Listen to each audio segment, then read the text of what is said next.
So you promised me. I hear you've been telling everybody you made me a deal I couldn't refuse on the event in Vegas, and you're right, Juanito. I got to give it to you. I think you used the Jedi mind trick on me, but listen, I made you a deal, so we're going to talk about this more on .tv because it's getting pretty. I wanted you to consider the alternatives. Okay, this was a reasonable expectation on my part. I got to tell you, that's not your best impression. I thought you were having a stroke. Yeah, right. Well, Juanito, there's plenty of people man, who would probably like to see that happen. Yeah. No, hell no, man. You're a national treasure, my man. Juanito, all right, so here we are, man. Save Act didn't pass. And we've discussed this on my show with you, and I kind of expected this. Obviously, more extreme measures need to be taken, correct? Well, you cannot go through with the 2026 election under the circumstances where you have fraudulent primaries. What happens is the only candidates... Allegedly, this is fluff tube. They're hammering down on people. Allegedly. Go ahead, Juan. Yeah. So with the way that things are breaking in multiple states, California is not the only one, where there's all sorts of anomalous activity. If you're going to proceed to the general without rectifying some of these problems, that would be a repeat of things that have already happened, and that got us in this situation. So you got one shot at dealing with this, and as I've told your audience numerous times and others, I believe the only way to solve this is you're going to have a pause.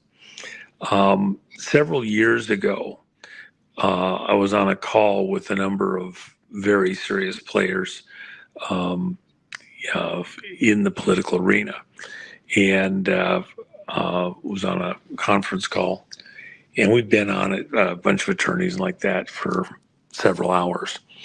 And at a certain point, I said, well, I think you're going to have to pause the election before it's all over with, and military is going to have to step in.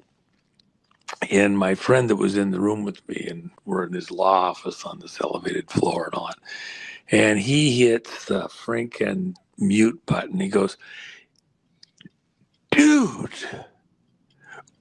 these are serious players. You cannot talk shit like that. I'll never live this down. Don't say another word. So Jen's laughing in the background because she knew. So it's absolutely, you just have to understand. I mean, this call, probably real number, was costing various people somewhere around $15,000 an hour. And we've been on it for several hours with all the attorneys involved. And the longest silence, I mean... Uncomfortable silence?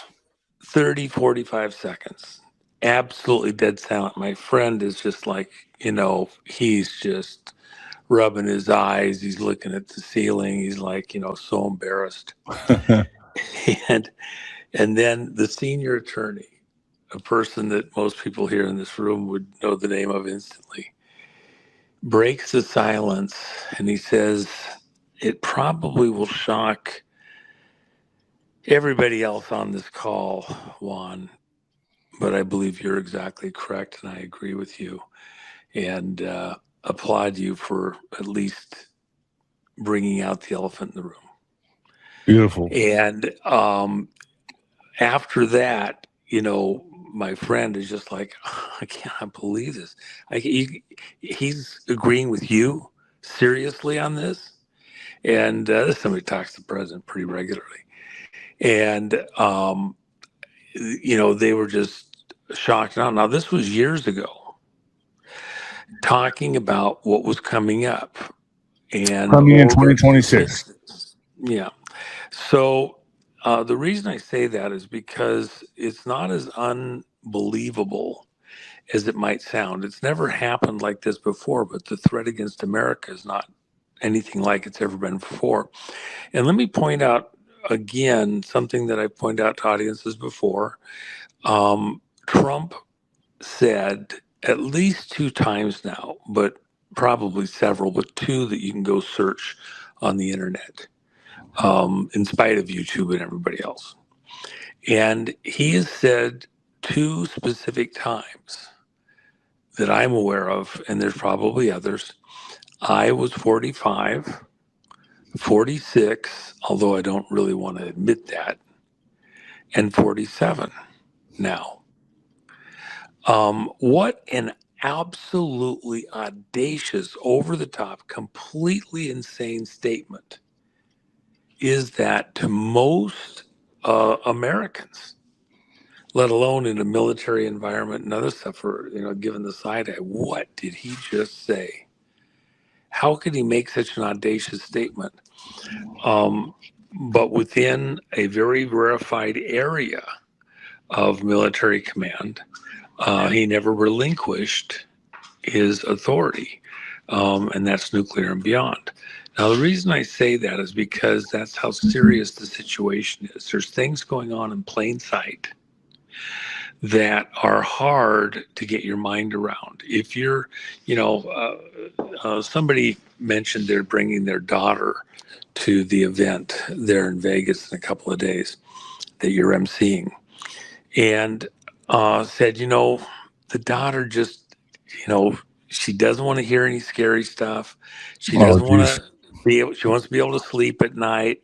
She doesn't want to, she's got kids to raise and all that. She's coming to enjoy the movie, Dark Horse, which we're showing the first night, and hear some of that. But she doesn't really know that she wants to hear the rest of it. So she And doesn't could want go to on say another anything. day. She can go on another day. Now, here's the thing. For most people, it's a bridge too far. They just don't have the bandwidth to hear, I was 46, but I really don't want to, admit it. It stretches their mind. It causes them to have to do mental gymnastics. I don't want to have to worry about nuclear. I don't care anything. I just want to be able to get gas in the gas tank. Now, here's the reason I mentioned that. Oh, there, look what Alex just brought up. There it is. Yeah. Then, yep. Good job, Alex. Okay, so here's what the problem is. You have a huge component of our population that does not want to be bothered with the details. They want somebody that talks the way they want to talk, that's smooth, that pats them on the wrist, and comforts them on their way. And to me, that's sort of like I had somebody, we were dealing with a very serious medical situation just a short while ago. And the medical people wanted this person to go through a standard treatment. And so they're making them feel good while they're giving them everything that's going to make them go through so much misery. And I asked the person before they got too far along, I says, they're going to make you, it's going to be brutal. It's going to be gripping, and they're not going to save your life. Are you sure you don't want to try a different alternative? Because their chances of winning at this point and putting you throughout misery. And the person actually had an honest conversation with their doctor and really wrestled through it. And the doctor says, well, real numbers, most people in your condition don't make it, even with the way we're going to do the treatment. And she did some research and came up with a number and realized, a brick at least knows how to hit a window and break it. Okay, these guys don't even know what they're doing. They've shut off the refinery, the Vallejo refinery. It's being shut down permanently, going away forever, dismantled. And other refineries, they have no replacement in mind.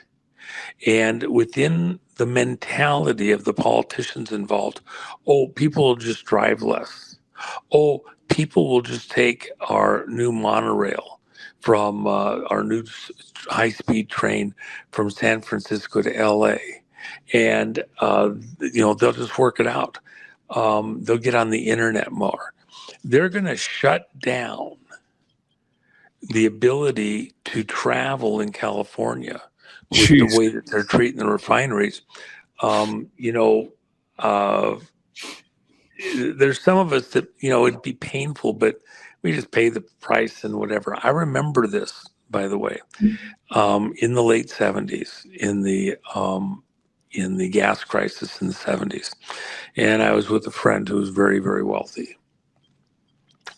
And he had a Lincoln Mark V and he had a Caddy and all that, but the Lincoln Mark V is what I preferred. And so I'd had to get gas. And he says, hey, look, everybody else, they're going to feel this. I mean, they're going to feel it bad.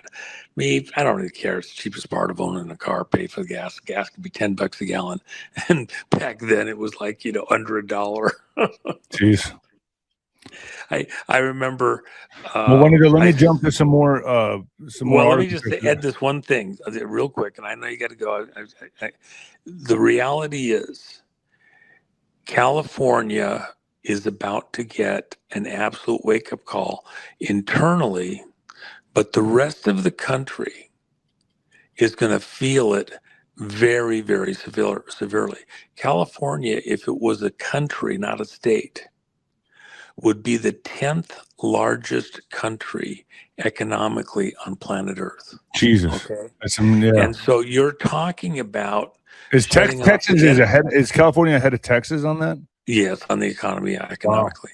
Wow. Yeah. And the reason that that's important, Nino, and everybody here has to take a deep breath and think about what I'm saying. It's a tail wagging the dog type of a situation. The politics has gone completely off the map. And it's favoring involvement with Chinese businesses, banking, all sorts of things. And China's, and we'll talk about it in the back channel, I won't say it here, in a very key position within what Tulsi's going to be releasing here shortly. There's reverberations that will hit the rest of the country that will make California and California politicians and the financial stuff, including the bond fraud, especially in the school districts, make them a pariah to the rest of the country and to the world. A lot of what's about to hit us starts in California, not the East Coast. And that's actually a gift. This storm, weather moves from west to east in the U.S., with much of it rising out of Asia, where I'm at right now. So you have to kind of be ready to brace yourself. And the reverberations are going to go on for quite a while.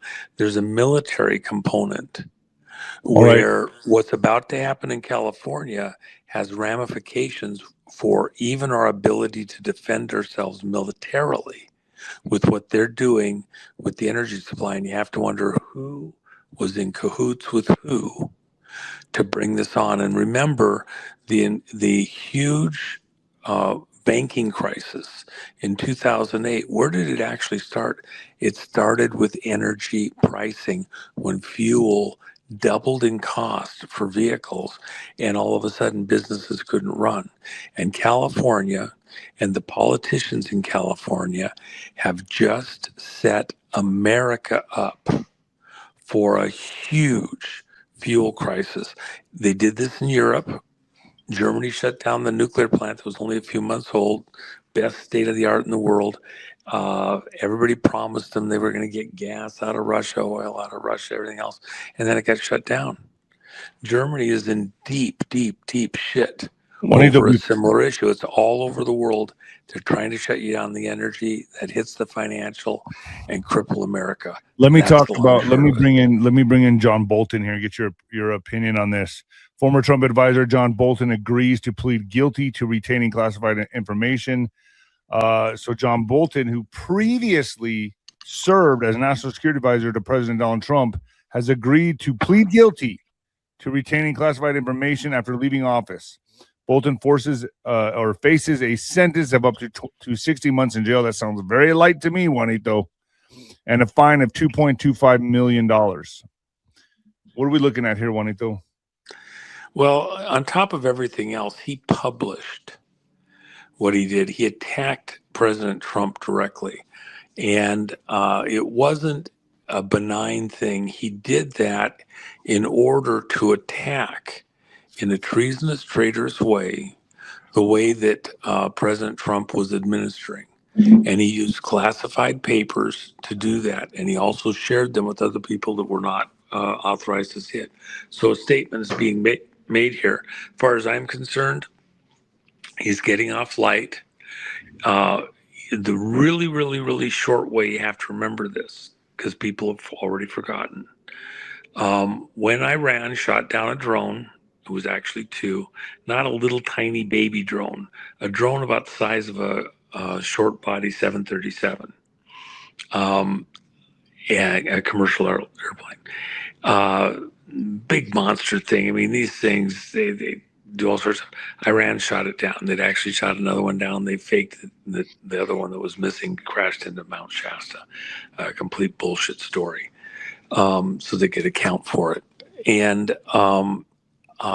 Bolton and others came to the president, said, "You have got to act and do something to show Iran they can't get away with this." Well, from a globalista standpoint, trying to start a war, there was all sorts of questions. Was Trump being set up? Trump finally agrees to go ahead and set everything up. The National Security Advisor Bolton, he gets it all put together. Everybody ends up in the Oval Office weeks later in the afternoon, because it's midnight in Iran. And they're going to go ahead. Trump has said, "Don't do anything till I approve it, but get everything ready to go." They get everything ready to go. They got the planes running on the carrier decks, the missiles all locked in. Everything's ready to attack Iran and make them pay for taking down this drone. And then as Trump gets the order on his desk, he pulls his pen out of the drawer. He's about to sign this order to attack. He stops and he asks a question of one of the generals. He says, "How much was that drone, by the way?" And he says, "Oh, about $30 million. Okay." And he says, because I said I wanted minimum casualties at all, but especially civilian. And they said, "Well, we think about 100. About 100 people are going to die in this attack." And he's thinking about it for a second, and then another general piped, "Oh, well, 200 max. It could go as high as 200. But we've tried everything to minimize it and all that." Trump's like a janitor in the aspirin factory type of thing, something that happened in Iran or Iraq. And so he thinks about it for a second or two, and he says, $30 million. Well, it's really 60, sir. And replacements another $5 million each. Okay. So it's $70 million, whatever. We're a big country. We can afford it. I think we got to find another way. And one Iranian life is worth more than $30 million. I think we stop. He puts his pen in the drawer and he doesn't do anything. Now, Bolton's in the room. Bolton's the one that set up everything, got everybody working together. Bomb Iran. This is going to be Trump's Vietnam moment. Once he does this, it'll never stop. The war's on, and they're just licking their chops. And when Trump did that, it so embarrassed Bolton. Plus, it exposed all of the connections within the Pentagon. Jeez. All of the spy people, all of the connections, by the way, into Israel and other places that so many people are wound up about right now. It exposed it, and then Trump started rooting a lot of these people out and cutting them off from things. The groups that were anti-Trump up to that point in time, they were about to get their war that they wanted. Trump doesn't want to start a war. He wants to end the wars. And so Bolton took papers and kept them because he wanted to put those papers into a book and to other people to go to war with Trump. And so that was the context. My ghetto timer just went off. Hello, Patriots. I'm at Restored Republic via a GCR update compiled by Judy Byington. Worldwide alert. Golden Age protocol has been activated.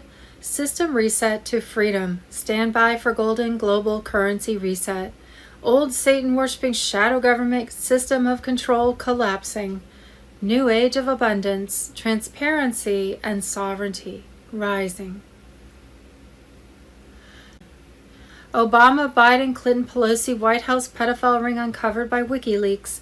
Link Judy Byington bombshell report. Obama, Biden, Clinton, Pelosi, White House pedophile ring uncovered by WikiLeaks. American Media Group, amgnews.com. In another video clip in the above article, Obama talked to a crowd saying, "I wasn't born in Hawaii, nor in the U.S. I was born in Kenya." This casts doubt on the very foundations of Obama's presidential legitimacy. So how did this Kenya-born non-U.S. citizen who faked his law degree get elected in the first place? 3 years later, on Sunday, March 24, 2024, CNN, Obama and Clinton's corrupt system was revealed again on a video clip of a Trump rally when Trump said to the crowd, "ISIS is honoring President Obama. Obama is the founder of ISIS. Alert Trump emergency request, Trump's urgent call to action." These Friday, June 5th, situation update, Byington bombshell report. Possible EBS activation, global blackout and lockdown, global currency reset by Monday, June 8th. Friday, June 5th, situation update, We the People News, update featuring Restored Republic. Friday, June 5th, situation update. Boom, Judy Byington bombshell report, Restored Republic via a GCR update, Friday, June 5th. And Friday, June 5th, situation update, Judy Byington, Ricardo Bossi, and Juan O'Savin. Trump has mobilized military units worldwide. Prepare for, within 48 hours, an EBS activation, global blackout and lockdown before it's news.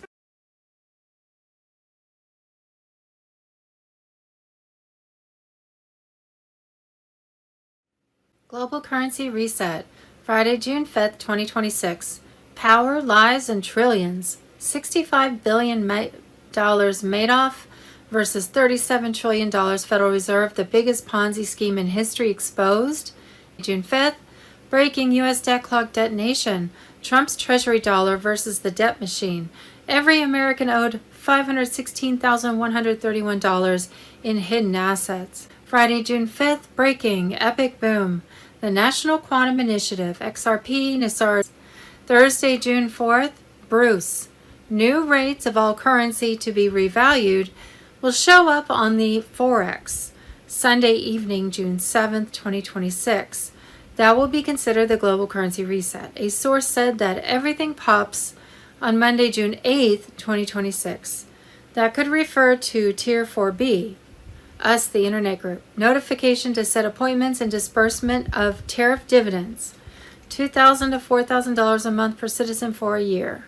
Judy note, no one knows the exact date for notification of appointments for Tier 4B US, the Internet Group to exchange foreign currencies. But deadlines shown in the above timing indicate it to be by the end of this week. We have been told that Wells Fargo, which is controlled by the Chinese elders, the ones who own the gold behind the global currency reset, will send out emails to currency and bondholders worldwide, telling them how to set redemption and exchange appointments. It is advised to redeem your foreign currency at an official redemption center RSC rather than a bank. You can only redeem ZIM at RC.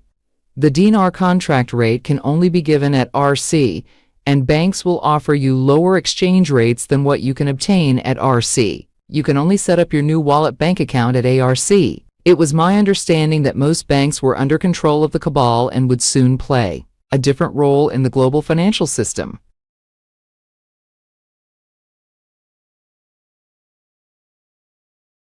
Imminent what is coming. Tier 4B ISO 2022 on Telegram. Worldwide blackout and rolling waves. Not every city at once. It will look random. It is not. Martial law overlay to keep streets quiet while the old rails are drained. Mass arrests that will appear as resignations.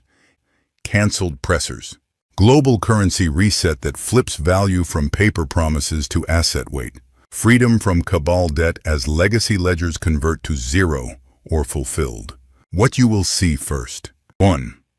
Local power flickers followed by identical maintenance notices across unrelated providers. 2. News channels looping the same frame. No live panels. No call-ins. 3. Payment apps timing out at login, then reopening with a new terms screen. 4. Airport boards that show on time, while terminals are held at the gate. 5. A short tone on radio and TV, then a quiet screen. Do not panic. That is the bridge. What it means. The blackout is the curtain so the crew can change the set. Martial law is the lock so no one runs the old tricks. The arrests are the receipts that everything you suspected was not only real, it was systemic. The currency reset is the power cord finally plugged into the right outlet. Debt freedom is the first breath after years underwater. How to move through it. Charge devices now. Screenshot critical info. Keep one device in airplane mode. Turn off auto updates after the first tone. You do not need a surprise patch mid-sequence. Cash on hand for 72 hours. Water, light, calm. Do not chase rumors. Markers will be simple and public.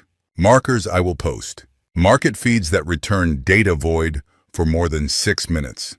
Government portals that show 888.88 or 000.0 in place of numbers. The first tribunal docket timestamp. You will know the names. QFS wallet prompts that pair to biometric identity without SSN. Gesara credits labeled reconciliation or fulfilled. After. When screens return, balances will not look like yesterday. Student debt and revolving credit show closed. Mortgage entries say fulfilled or reconciled. Pension values float to a gold index instead of dollar inflation. You will feel the room change before you understand why. Do not let fear write the story for you. The cabal sold you a lifetime lease on your own future. That contract is about to be void. Stay here. I will call the markers as they land. If this channel goes quiet, it means the broadcast grid has taken custody and the sequence is live. Hold your position. Breathe. Watch the quiet.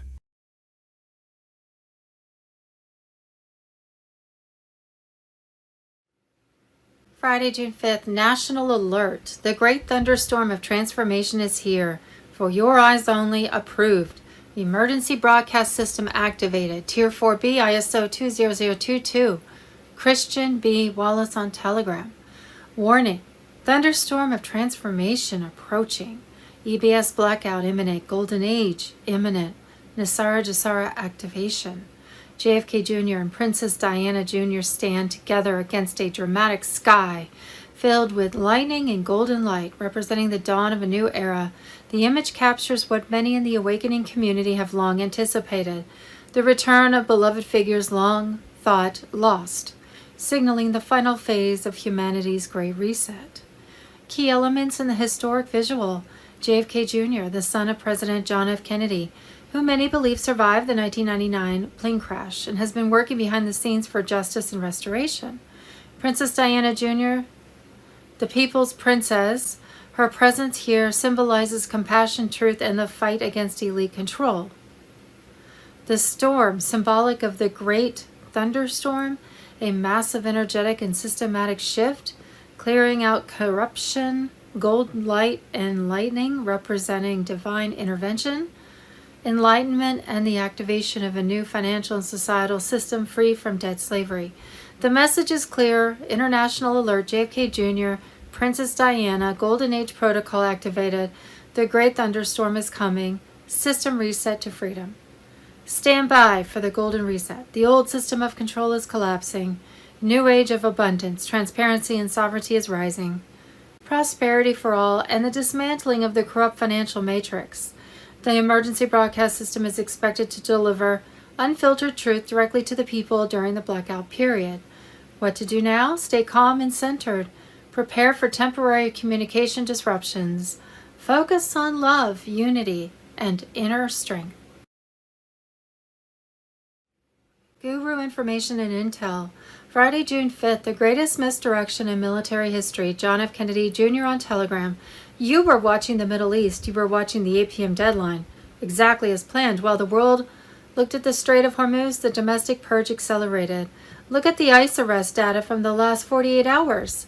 Up 134%. They are not just deporting illegals, they are extracting the deep state's ground operatives. At the exact same time, the unelected Epstein files are being read into the congressional record. The timing is not a coincidence. The ceasefire was a smokescreen. The real war is happening in your backyard. The elites are trapped. The borders are sealed. The flight logs are secured.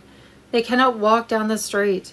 Watch the resignations this week. Watch the sudden health issues of high-profile names. Code Operation Blindspot.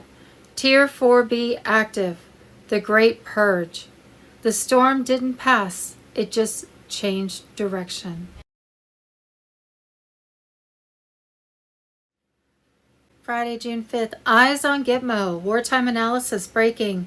Gitmo expansion 2026. Trump tribunals launched under Executive Order 14189. The $500 million expansion.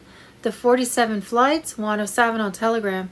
Unmarked flights from Andrews Air Force Base. Epstein files revelations. Global high-profile arrests and the $500 million Gitmo overhaul. Signal that a military justice operation targeting treason and elite abuse networks is already in motion under President Trump. QAnon supporters and patriots see this as the accountability phase they have awaited. In late May 2026, the Pentagon approved $500 million for emergency expansion at Guantanamo Bay.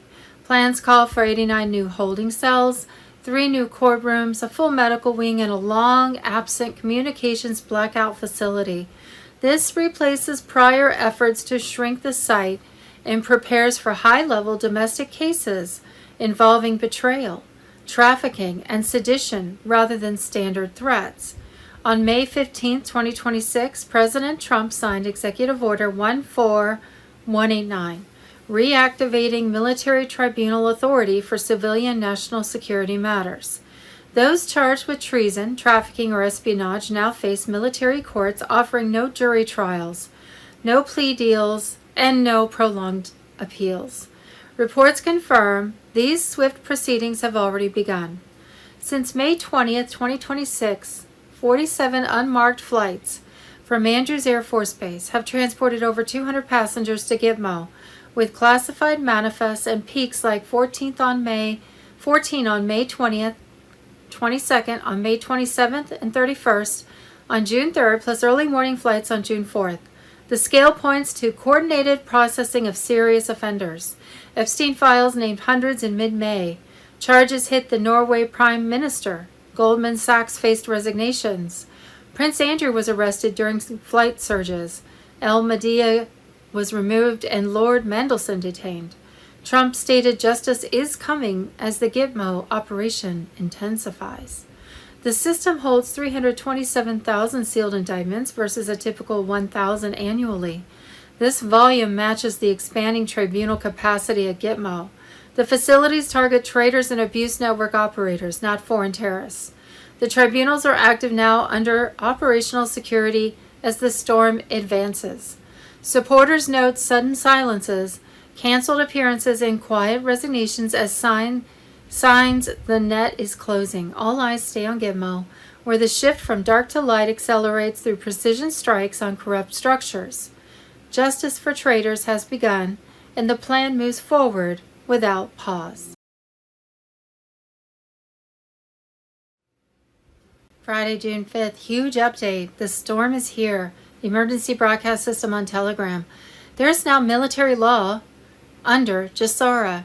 57 deep state banks have been wiped out in the last 72 hours. Daily executions at Gitmo. Troops deploying nationwide. Starlink under heavy fire from the cabal, but it's holding strong as the ultimate quantum shield.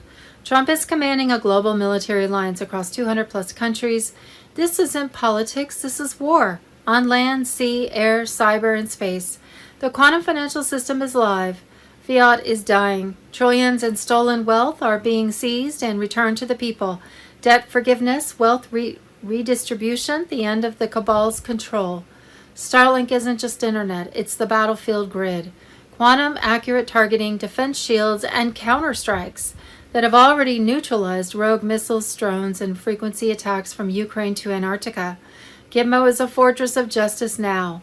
AI courts, quantum, encrypted trials, Biometric records, confessions flowing, the traitors are finished. The last phase is unfolding. 10 days of darkness incoming. The world you knew is over.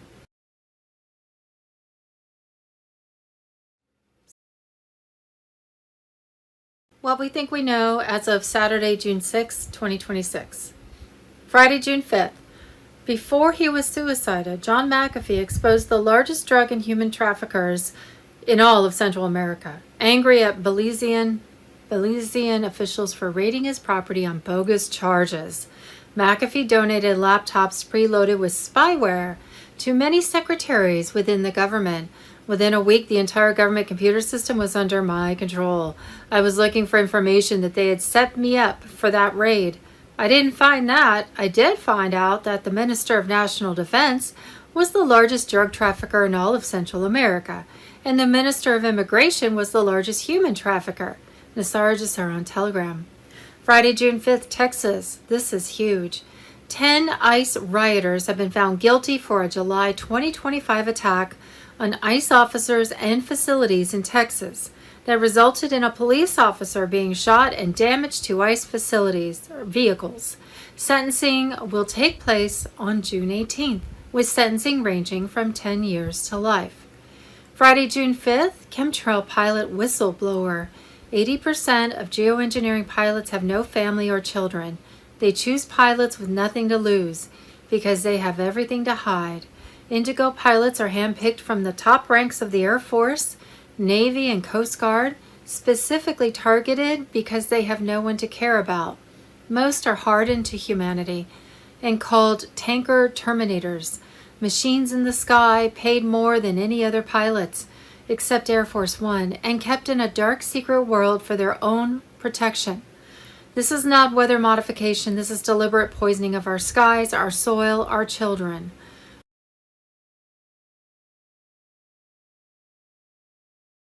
Wednesday, June 3rd, Michigan. 2020 election worker testified that 0 military ballots went to Trump, and all ballots were just for Biden. Not even down ballot votes, just Biden. Voters were found with impossible date of births, and with one born in 1928, but registered to vote in 1900, 28 years before they were even born. Yeah, you should go back if you live in Michigan. Check to see if your great-great-grandfather voted in our recent elections. Military ballots showed a date of birth of 1/1/1900. Supervisors refused to explain why and blocked challenges. Ballots were backdated from 11/4 to 11/2. Voters weren't found in electronic or supplemental poll books, so they were added as new voters with fake 1/1/1900 date of births. Thousands of similar affidavits document the same fraud nationwide. Patterns don't lie, electronic voting machines and politicians do. The 2020 election was stolen. Thursday, June 4th, South Dakota. Election experts show South Dakota officials that their election system is completely vulnerable to fraud, loading the entire election system on a separate laptop. He is able to change passwords, decrypt data, manipulate, duplicate, or alter vote totals outside the official certified environment. The software isn't hardware bound or encrypted in a way that prevents unauthorized use and was used in the 2020 election and many others. South Dakota, including Brookings County, has faced separate 2024 to 2025 complaints and petitions exactly about ES&S selling counties laptops not listed on the official EAC certificate for the certified version of the system. This violates state and federal rules. White Hats on Telegram.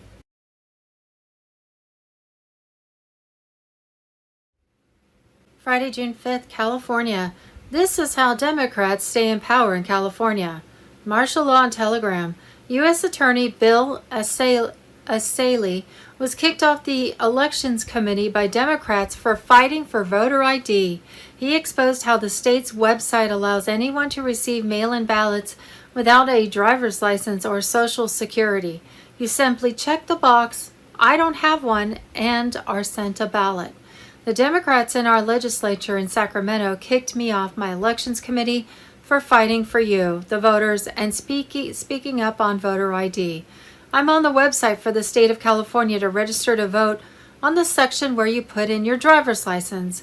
Your last four of your social, there's a box underneath each one. It says, I don't have one, I don't have one. And then you're allowed to proceed to go to vote.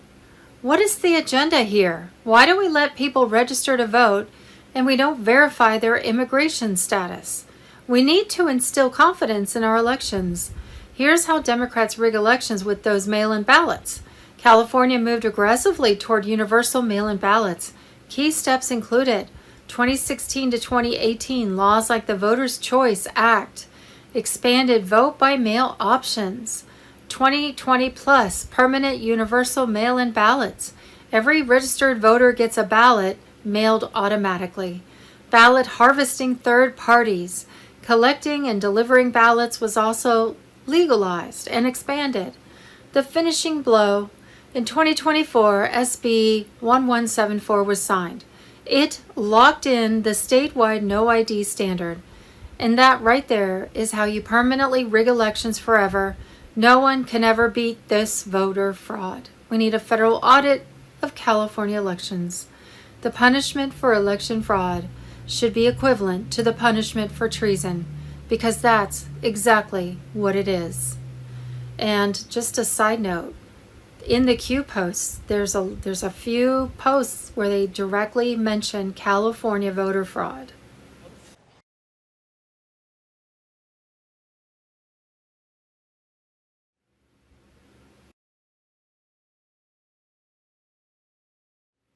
Friday, June 5th, Tartaria was real. An entire civilization was erased from the map 200 years ago. Tartaria on Telegram. Open any map printed before 1850. There it is, Grand Tartary, the largest country on Earth, stretching from Eastern Europe to the Pacific Ocean, larger than Russia, China, and India combined. On every map, in every atlas, referenced in every encyclopedia published before 1900, then gone completely as if it never existed. No war of conquest recorded, no collapse documented, no transition explained. One century, it's the largest nation on Earth. The next century, it's not in any textbook. An entire civilization erased, not conquered, deleted. The architecture tells the story they couldn't fully erase. Every major city in Europe, Russia, and North America contains buildings that don't match their official construction dates. Massive stone structures with impossible engineering, built during periods when the cities supposedly had populations of a few thousand people with no industrial capability. The U.S. Capitol building, the British Parliament, the cathedrals of St. Petersburg, the World's Fair buildings of Chicago, San Francisco, and St. Louis. Structures so massive and ornate that they were allegedly temporary exhibition halls built in months, then demolished. Demolished. Buildings that would take decades to construct today, built as temporary structures and torn down? They weren't built for the World's Fairs. They were already existed. The fairs were the cover story for revealing structures that were already there, then destroying them before anyone asked who really built them. The technology was advanced. Free energy architecture, buildings designed to harvest atmospheric electricity through spires, domes, and antenna-like structures on every rooftop. The ornamental features on pre-1900 buildings aren't decorative. They're functional. Electromagnetic collectors, frequency resonators, energy distribution nodes. Every old building with a spire was a power station. Every dome was a frequency amplifier. Every decorative iron fence was a grounding system. The entire infrastructure of the previous civilization was an energy grid. Free, wireless, unlimited, built into the architecture itself. They did not just erase Tartaria from the maps. They disconnected the grid, removed the technology, capped the spires, filled the basements, then sold you electricity through meters, told you it was progress. The mud flood evidence is global.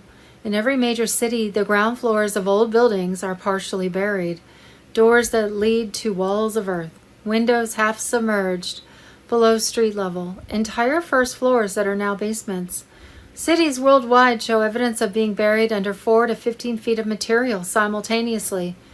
Not gradual accumulation over centuries, a single event, global, that buried the previous civilization's infrastructure and allowed the current controllers to claim the buildings as their own, after digging out the upper floors and calling the buried levels basements or foundations. The Great Reset isn't coming. It already happened 200 years ago. Civilization was destroyed. Its people were scattered. Its history was rewritten. Its technology was stolen and hidden, and the buildings it left behind were claimed by the families who destroyed it. You live in their buildings, walk their streets, see their architecture every day, and you've been told it was built by people with horse-drawn carts and hand tools. Code, Tartaria erased. Mud flood, free energy grid.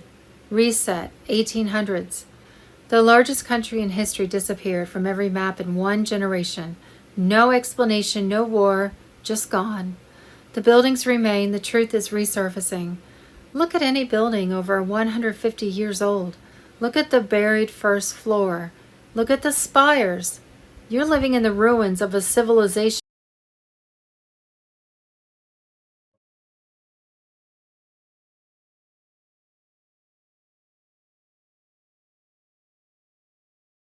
Restored Republic via GCR. Duty note: be prepared with food, cash and medicine. The Emergency Broadcast System, EBS, was soon expected to deliver unfiltered truth directly to the people during a 10-day communication blackout period. Why? Way back over 5 years ago on Sunday, April 25, 2021, the collapse of America, and the world, was becoming apparent when an Obama/Biden/Clinton/Pelosi White House pedophile ring was revealed by Julian Assange in a Fox News Hannity bombshell report. We have hard proof that President Obama ran a pedophile ring out of the White House. See Global Currency Reset, Friday, June 5, 2026, Power, Lies and Trillions, $65 billion Madoff versus $37 trillion Federal Reserve, the biggest Ponzi scheme in history exposed. Friday, June 5, 2026, breaking U.S. debt clock detonation. Trump's Treasury dollar versus the debt machine. Every American owed $516,131 in hidden assets. Friday, June 5, 2026, breaking, epic boom. The National Quantum Initiative, XRP, Nizar Jazara, and QFS 3.0. Thursday, June 4, 2026, Bruce. New rates of all currency to be revalued will show up on the Forex Sun evening June 7, 2026. That will be considered the global currency reset. A source said that everything pops on Monday, June 8, 2026. That could refer to Tier 4B, US, the Internet Group, notification to set appointments and disbursement of tariff dividends, $2,000 to $4,000 a month per citizen for a year. D. Friday, June 5, 2026, imminent. Tier 4B ISO 20022 on Telegram. What is coming? Worldwide blackout and rolling waves. Not every city at once. It will look random. It is not. What you will see first: 1. Local power flickers followed by identical maintenance notices across unrelated providers. 2. News channels looping the same frame. No live panels. No call-ins. 3. Payment apps timing out at login, then reopening with a new terms screen. 4. Airport boards that show on time while terminals are held at the gate. 5. A short tone on radio and TV, then a quiet screen. Do not panic. That is the bridge. What IT means: the blackout is the curtain so the crew can change the set. Martial law is the lock so no one runs the old tricks. The arrests are the receipts that everything you suspected was not only real, it was systemic. The currency reset is the power cord finally plugged into the right outlet. Debt freedom is the first breath after years underwater. How to move through IT. Charge devices now. Screenshot critical info. Keep one device in airplane mode, turn off auto updates after the first tone. You do not need a surprise patch mid-sequence, cash on hand for 72 hours. Water, light, calm, do not chase rumors. Markers will be simple and public. Markers I will post: market feeds that return data void for more than 6 minutes, government portals that show 888.88 or 0000.00 in place of numbers, the first tribunal docket timestamp. You will know the names: QFS wallet props that pair to biometric identity without SSN, Jazara credits labeled reconciliation or fulfilled. After, when screens return, balances will not look like yesterday. Student debt and revolving credit show closed. Mortgage entries say fulfilled or reconciled. Pension values float to a gold index instead of dollar inflation. You will feel the room change before you understand why. Friday, June 5, 2026 National Alert, the Great Thunderstorm of Transformation is here. For your eyes only approved. Emergency Broadcast System activated, Tier 4B ISO 20022 Christian B. Wallace on Telegram. Warning, Thunderstorm of Transformation approaching, EBS blackout imminent, Golden Age imminent, Nizar/Jazar activation. JFK Jr. and Princess Diana Jr. stand together against a dramatic sky filled with lightning and golden light, representing the dawn of a new era. The image captures what many in the awakening community have long anticipated, the return of beloved figures long thought lost, signaling the final phase of humanity's Great Reset. Key elements in this historic visual: JFK Jr., the son of President John F. Kennedy, who many believe survived the 1999 plane crash and has been working behind the scenes for justice and restoration. Princess Diana Jr., the People's Princess, whose tragic 1997 death sparked endless questions. Her presence here symbolizes compassion, truth, and the fight against elite control. The storm, symbolic of the Great Thunderstorm, a massive energetic and systemic shift clearing out corruption. Golden light and lightning, representing divine intervention, enlightenment, and the activation of a new financial and societal system free from debt slavery. The message is clear: international alert, JFK Jr. and Princess Diana Jr., Golden Age protocol activated, the Great Thunderstorm is coming, system reset to freedom, stand by for the Golden Reset. The old system of control is collapsing. A new age of abundance, transparency, and sovereignty is rising. Nizar/Jazara promises debt forgiveness, prosperity for all, and the dismantling of the corrupt financial matrix. The Emergency Broadcast System, EBS, is expected to deliver unfiltered truth directly to the people during the blackout period. What to do now? Stay calm and centered. Prepare for temporary communication disruptions. Focus on love, unity, and inner strength. Guru Information and Intel, Friday, June 5, 2026 The greatest misdirection in military history, John F. Kennedy Jr. on Telegram. You were watching the Middle East. You were watching the 8 p.m. deadline. Exactly as planned. While the world looked at the Strait of Hormuz, the domestic purge accelerated. Look at the ICE arrest data from the last 48 hours. Up 134%. They are not just deporting illegals. They are extracting the deep state's ground operatives. At the exact same time, the UN-redacted Epstein files are being read into the congressional record. The timing is not a coincidence. The ceasefire was a smokescreen. The real war is happening in your backyard. The elites are trapped. The borders are sealed. The flight logs are secured. They cannot walk down the street. Watch the resignations this week. Watch the sudden health issues of high-profile names. Code, Operation Blind Spot/Tier 4B active/ The Great Purge. The storm didn't pass. It just changed direction.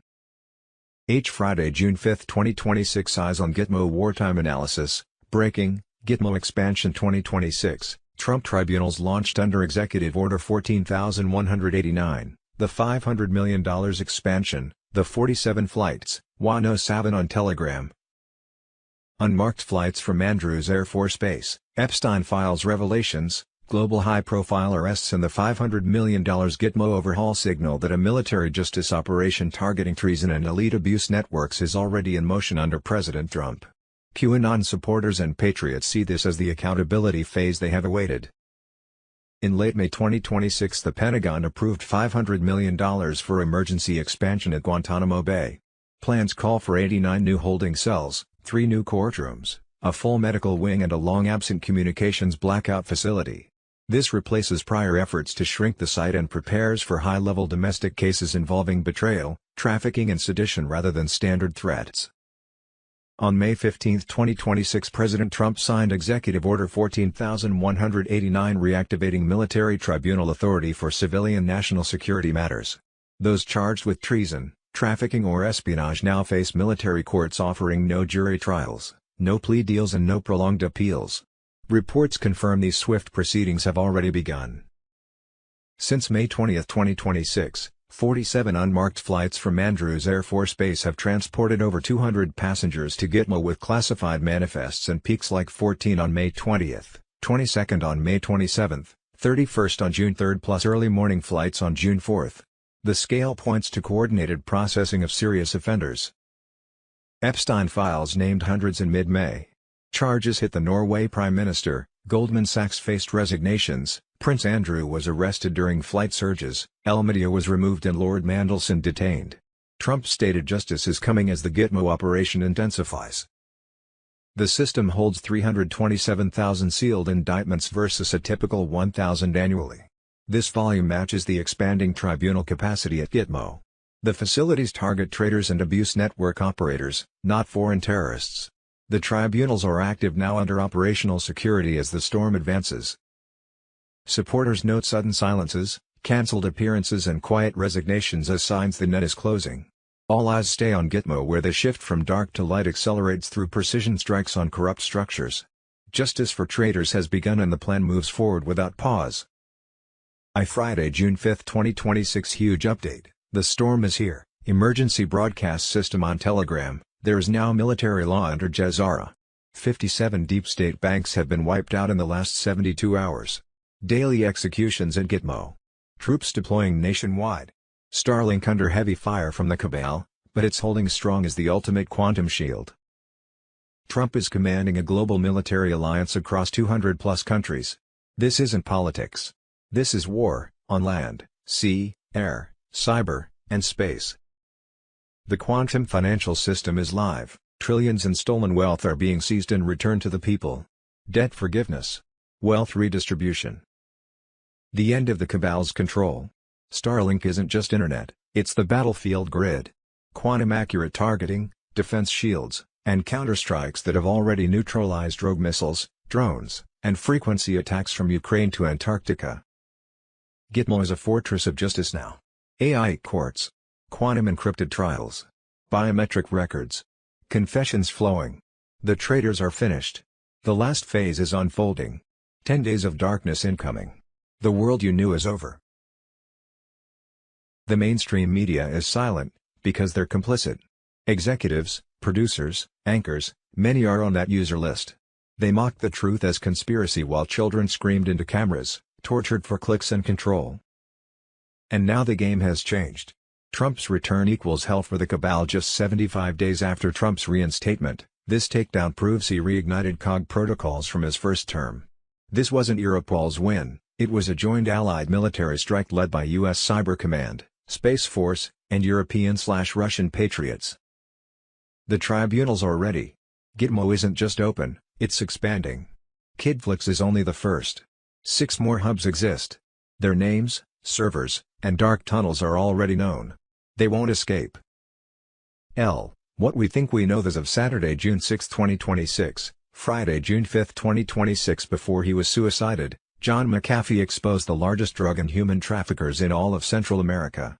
Angry at Belizean officials for raiding his property on bogus charges, McAfee donated laptops preloaded with spyware to many secretaries within the government.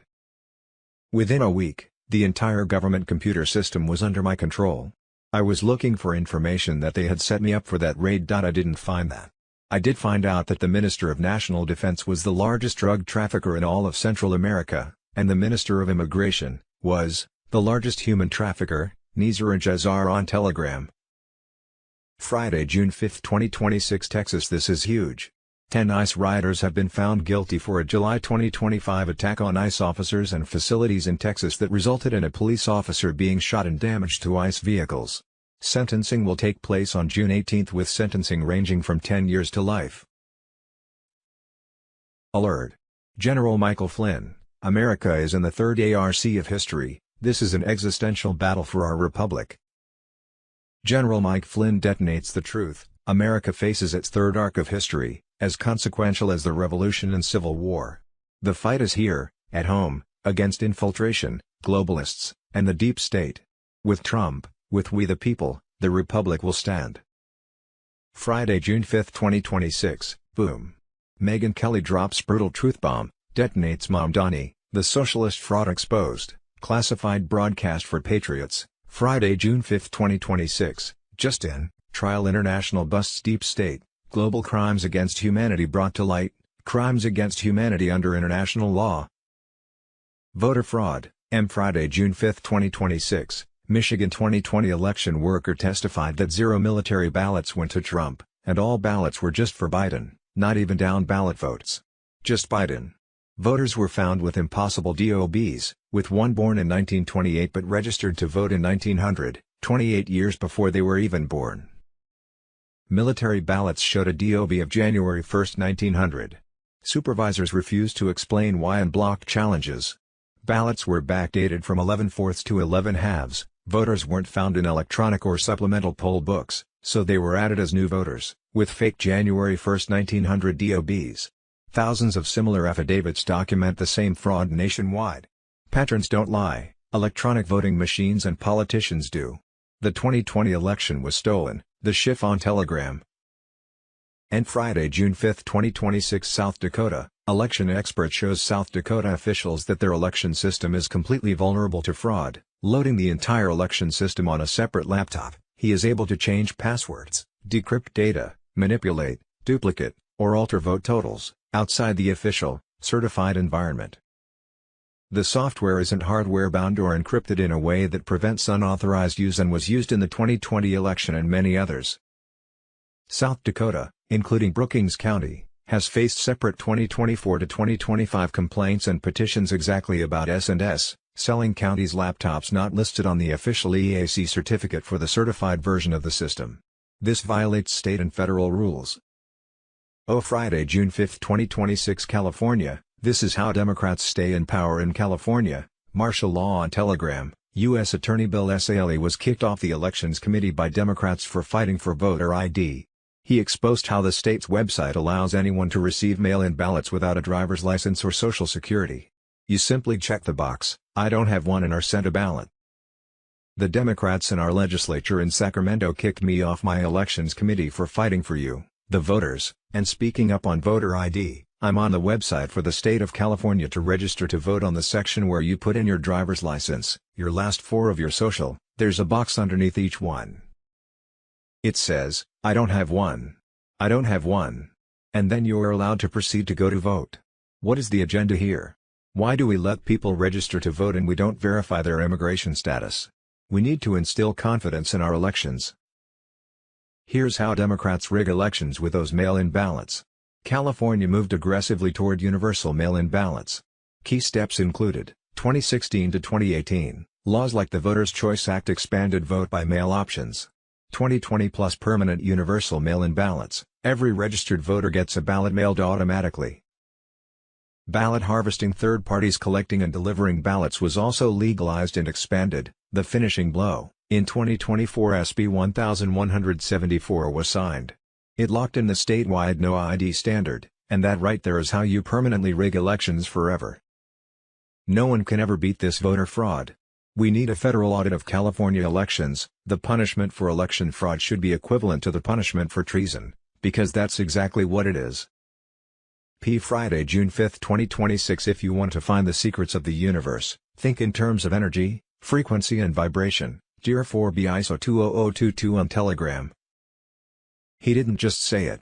He proved it. Nikola Tesla was the greatest genius of the 20th century. He gave us alternating current, radio, and wireless communication. But what they didn't teach you in school is that Tesla also discovered how to heal the human body. In 1898, Tesla began experimenting with high-frequency electromagnetic currents passing through the body. He discovered that specific frequencies could stimulate cellular regeneration and restore the body's natural energy field. For 80 years, they told you to rely on chemical pills and scalpels. For 80 years, they hid the fact that your body can be tuned like an instrument. But Tesla's work didn't disappear. It went underground. And now, it's finally coming back. Friday, June 5, 2026. Tartaria was real. An entire civilization was erased from the map 200 years ago. Tartaria on Telegram. Open any map printed before 1850. There it is. Grande Tartary, the largest country on Earth. Stretching from Eastern Europe to the Pacific Ocean. Larger than Russia, China, and India combined. On every map. In every atlas. Referenced in every encyclopedia published before 1900. Then gone.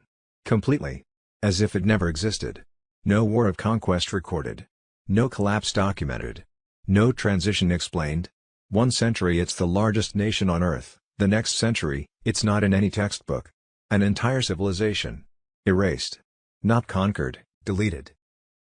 The architecture tells the story they couldn't fully erase. Every major city in Europe, Russia, and North America contains buildings that don't match their official construction dates. Massive stone structures with impossible engineering, built during periods when the city supposedly had populations of a few thousand people with no industrial capability. The U.S. Capitol building, the British Parliament, the cathedrals of St. Petersburg, the World's Fair buildings of Chicago, San Francisco, and St. Louis, structures so massive and ornate that they were allegedly temporary exhibition halls built in months, then demolished. Buildings that would take decades to construct today, built as temporary structures and torn down. They weren't built for the World's Fairs. They already existed. The fairs were the cover story for revealing structures that were already there, then destroying them before anyone asked who really built them. The technology was advanced. Free energy architecture, buildings designed to harvest atmospheric electricity through spires, domes, and antenna-like structures on every rooftop. The ornamental features on pre-1900 buildings aren't decorative. They're functional. Electromagnetic collectors. Frequency resonators. Energy distribution nodes.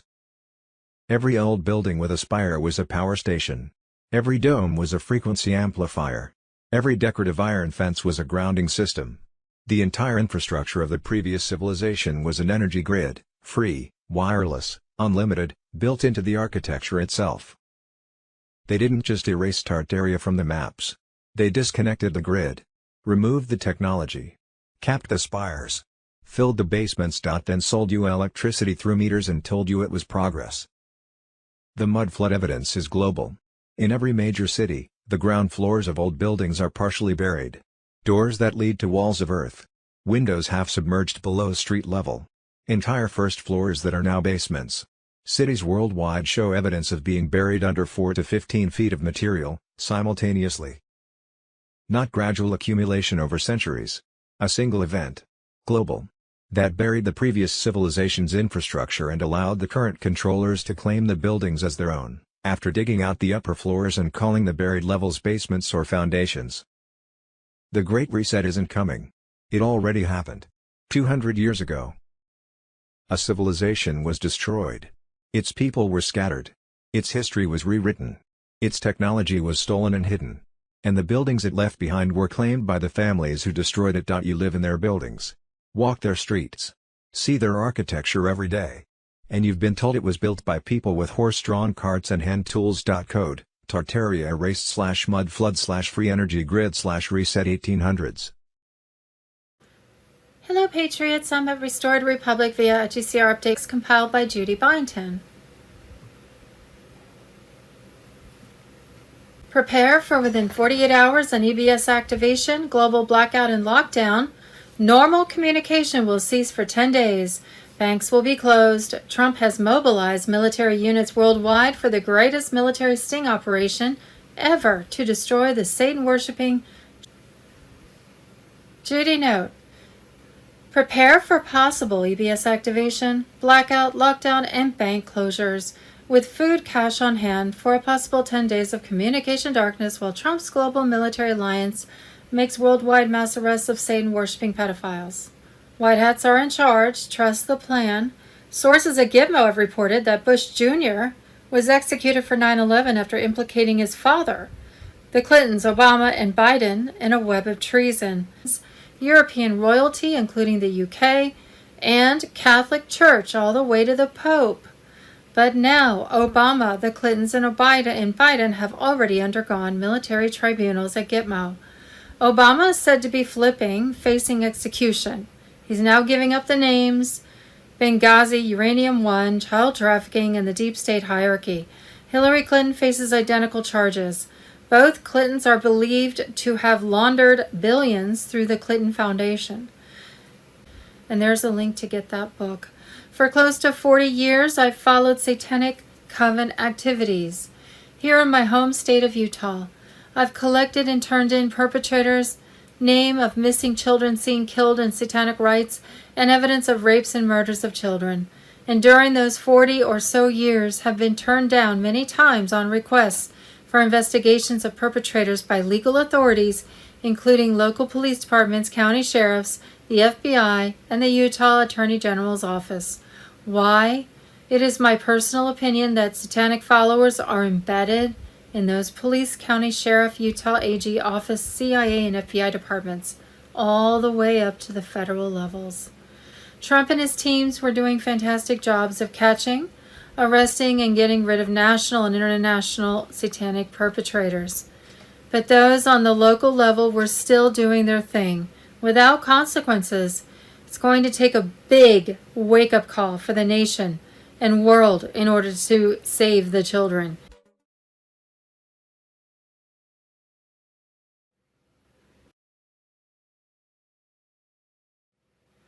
EBS, blackout, martial law, lockdowns.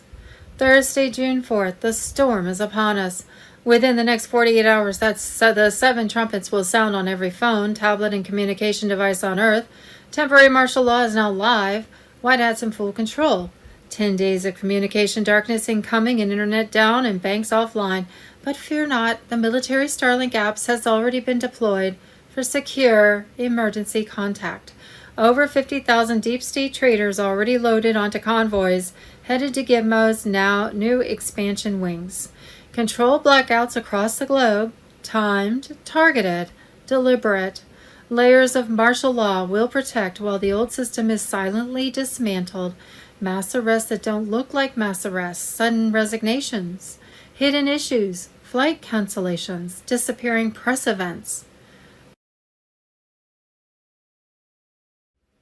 At 5:05 a.m. Eastern Standard Time on Thursday, June 4th, humanity reset with final confirmation codes transmitted through the Quantum Financial System Lattice.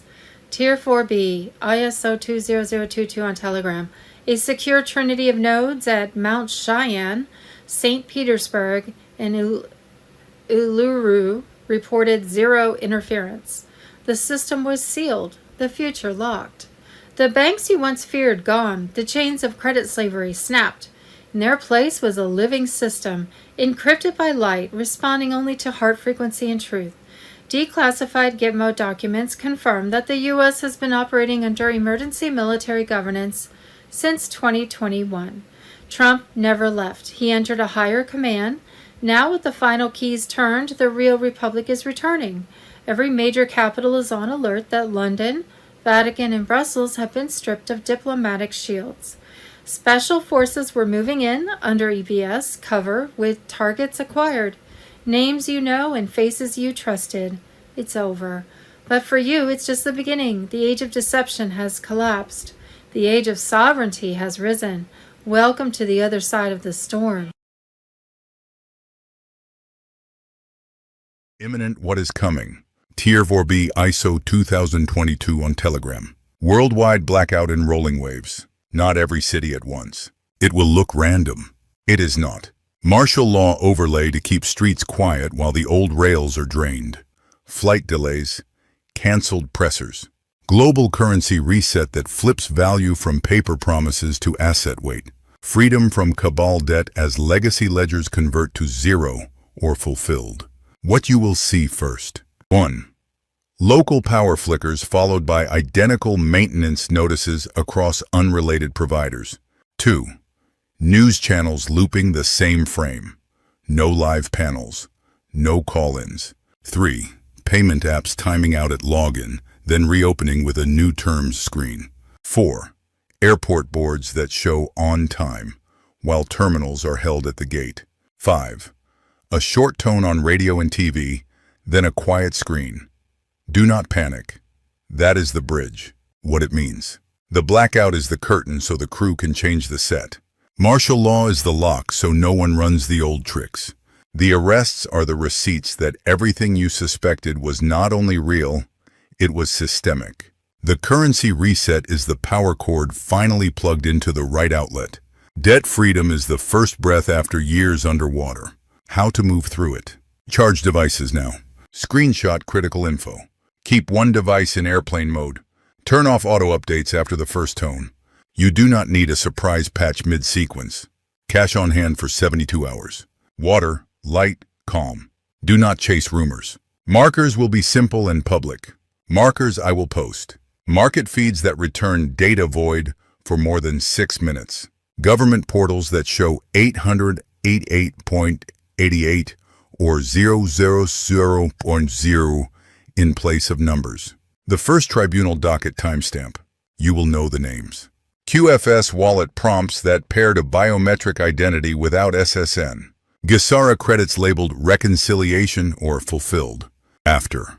When screens return, balances will not look like yesterday. Student debt and revolving credit show closed. Mortgage entries say fulfilled or reconciled. Pension values float to a gold index instead of dollar inflation. You will feel the room change before you understand why. Do not let fear write the story for you. The cabal sold you a lifetime lease on your own future. That contract is about to be void. Stay here. I will call the markers as they land. If this channel goes quiet, it means the broadcast grid has taken custody and the sequence is live. Hold your position. Breathe. Watch the quiet. Global Currency Reset, Nisara Jisara Definition and History. There's a link to Nisara Jisara United States of America. Thursday, June 4th, gold dethrones the king. ECB confirms barbarous relic has overtaken treasuries as top global reserve asset. Zero hedge. Thursday, June 4th, the big call, Bruce. On Friday, June 5th, the Clarity Act for XRP cryptocurrencies tied to the quantum financial system could be announced as passed. President Trump's face will be on a new $250 U.S. note. All currency to be revalued will show up on the Forex. Sunday evening, June 7th, 2026. That will be considered the global currency reset. A source said that everything pops on Monday, June 8th, 2026. That could refer to Tier 4B, notification to set appointments and disbursement of tariff dividends, $2,000 to $4,000.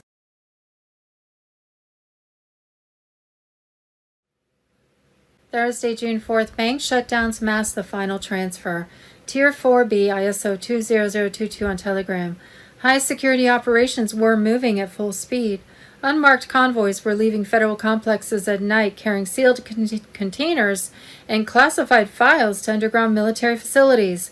Treasury insiders report massive data migrations from legacy bank servers into QFS nodes.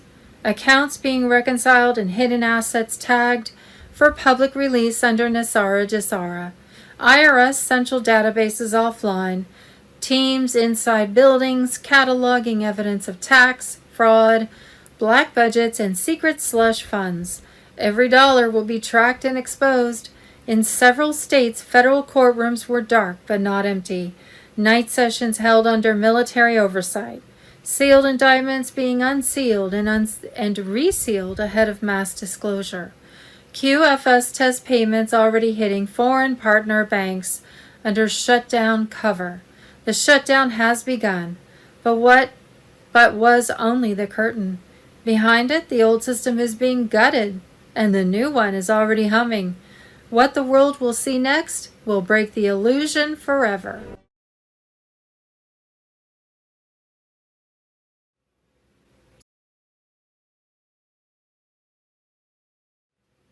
What we think we know is a Friday, June 5th, 2026. Thursday, June 4th, Spain, UK. Tens of thousands of Spanish patriots just stormed the streets, demanding the resignation of socialist left-wing Prime Minister Pedro Sanchez, who has betrayed his people. Sanchez, resignation, now. This comes after UK patriots marched to oust Keir Starmer. Take your countries back. Sanchez has been a traitor to his ally. America, time for Spain to wake up. Nisara Jisara on Telegram. And Thursday, June 4th, 2026. This is a prime example of fraud and waste inside California's homeless industrial complex. The state of California bought a hotel for $8 million in 2020, now wants $20 million to fix it. That is $625,000 per homeless person, with 6 years later nothing to show. Dark to light, now on Telegram. Thursday, June 4th, breaking special report. Trump signs powerful executive order to shut down bank accounts used for AMG News. Thursday, June 4th, breaking now. Commander-in-Chief Trump ready to veto war powers resolution if it reaches the Oval Office.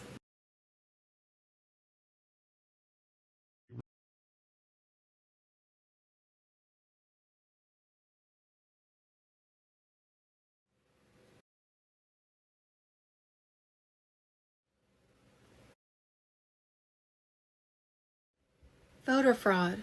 Thursday, June 4th, South Dakota.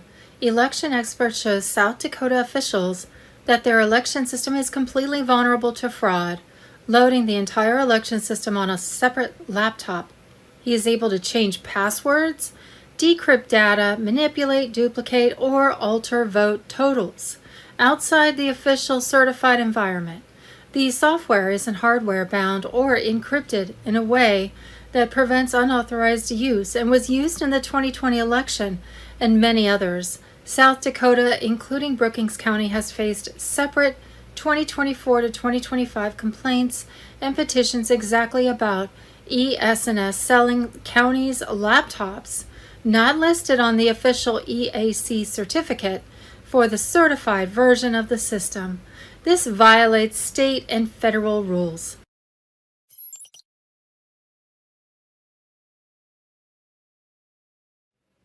Thursday, June 4th, illegal migrants caught registering and voting through the Biden administration's own policies, NGOs, and other illegal methods. 17th letter on Telegram. Executive Order 14019 and loose interpretations of the National Voter Registration Act, Motor Voter Law, are forcing federal agencies and taxpayer-funded NGOs to hand out voter registration forms to non-citizens. Straight from the border, millions of illegal migrants released into the U.S. under Biden-Harris policies ended up receiving driver's licenses, work permits, and voter registration materials, creating a pipeline for fraud. Non-citizens are being given forms at DMVs, agencies, or NGOs and told to sign, turning them into unwitting or deliberate criminals while undermining U.S. elections. These tactics are then used to flood voter rolls, to cook the books when committing election fraud. This is why they don't want to clean the voter rolls. Whether they're considered active or not, they need to all be removed from the rolls. Your thoughts aren't all yours. They broadcast frequencies into your skull and call it inner dialogue. In 1974, the U.S. military patented a device that transmits audible speech directly into the human skull without any external sound. Patent number 3900-134. Apparatus and method for remotely monitoring and altering brainwaves. Public record, searchable, 52 years old. The technology uses microwave pulses, modulated at specific frequencies, that the human auditory cortex decodes as sound. No earphones, no speakers, no device on your body. A directed beam from any distance, and you hear a voice inside your head. You'd call it a thought. You'd call it intuition. You'd call it your inner voice. You'd never suspect it came from outside, because it sounds exactly like you, thinking. The program evolved. By 1994, under DARPA project Medusa, mob excess deterrent using silent audio, the technology could target individuals in a crowd. One person hears the transmission. Everyone around them hears nothing. The target cannot prove they're hearing anything, cannot record it, cannot demonstrate it to anyone else. Behavioral nudging. Low-level transmissions over extended periods that gradually shift beliefs, preferences, and decision patterns. Not a single dramatic voice. A slow, imperceptible drift in how you think. Over weeks, months, years. You change your mind about something and believe it was growth. It was programming. Military-grade firmware that enables targeted neural transmission while preserving civilian communications. The towers still work. Your phone still connects. But the weapon function is being stripped, node by node.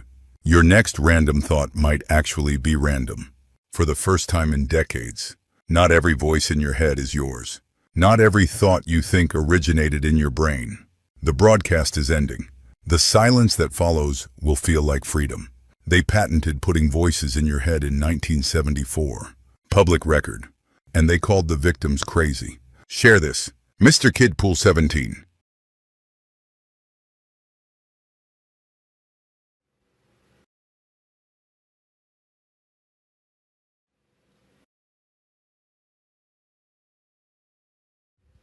Fraud. Thursday, June 4th, Obama Biden cronies caught stealing $29 billion in taxpayer cash. EPA Chief Zeldin drops criminal referrals to DOJ for massive green energy heist. Carolyn Levitt on Telegram. John Solomon says EPA Chief Lee Zeldin just informed him that Obama and Biden administration officials ran a massive self-dealing scam, funneling $29 billion in green energy grants to their buddies, former cabinet secretaries, big Democrat donors, political activists, including a Stacey Abrams-linked group that got $2 billion despite almost zero revenue. Zeldin blocked the money, uncovered the pass-through nonprofits used to launder it to insiders, and has now made several criminal referrals to the DOJ. Read that again. Obama's $29 billion heist, planned by Barack Hussein Obama.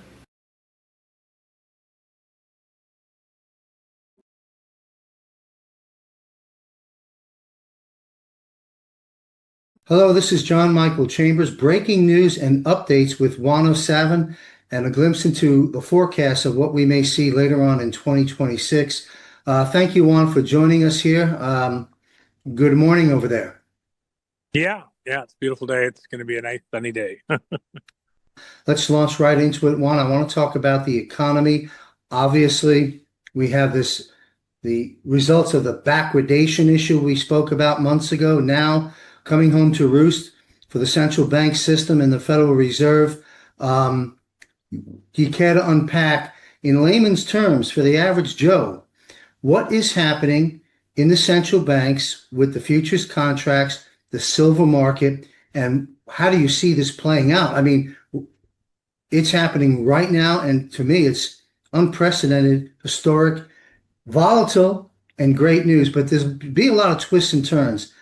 What do you see happening? How can you explain it and forecast what's about to develop?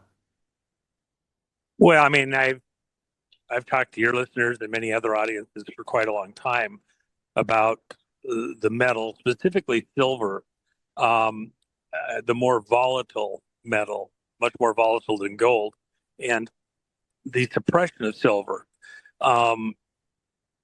The reason that it's going to ratchet up fairly dramatically, in part, is because it's slingshotting back to some stable location where it should be relative to the economy, and not just specifically gold, but to the industrial use of silver.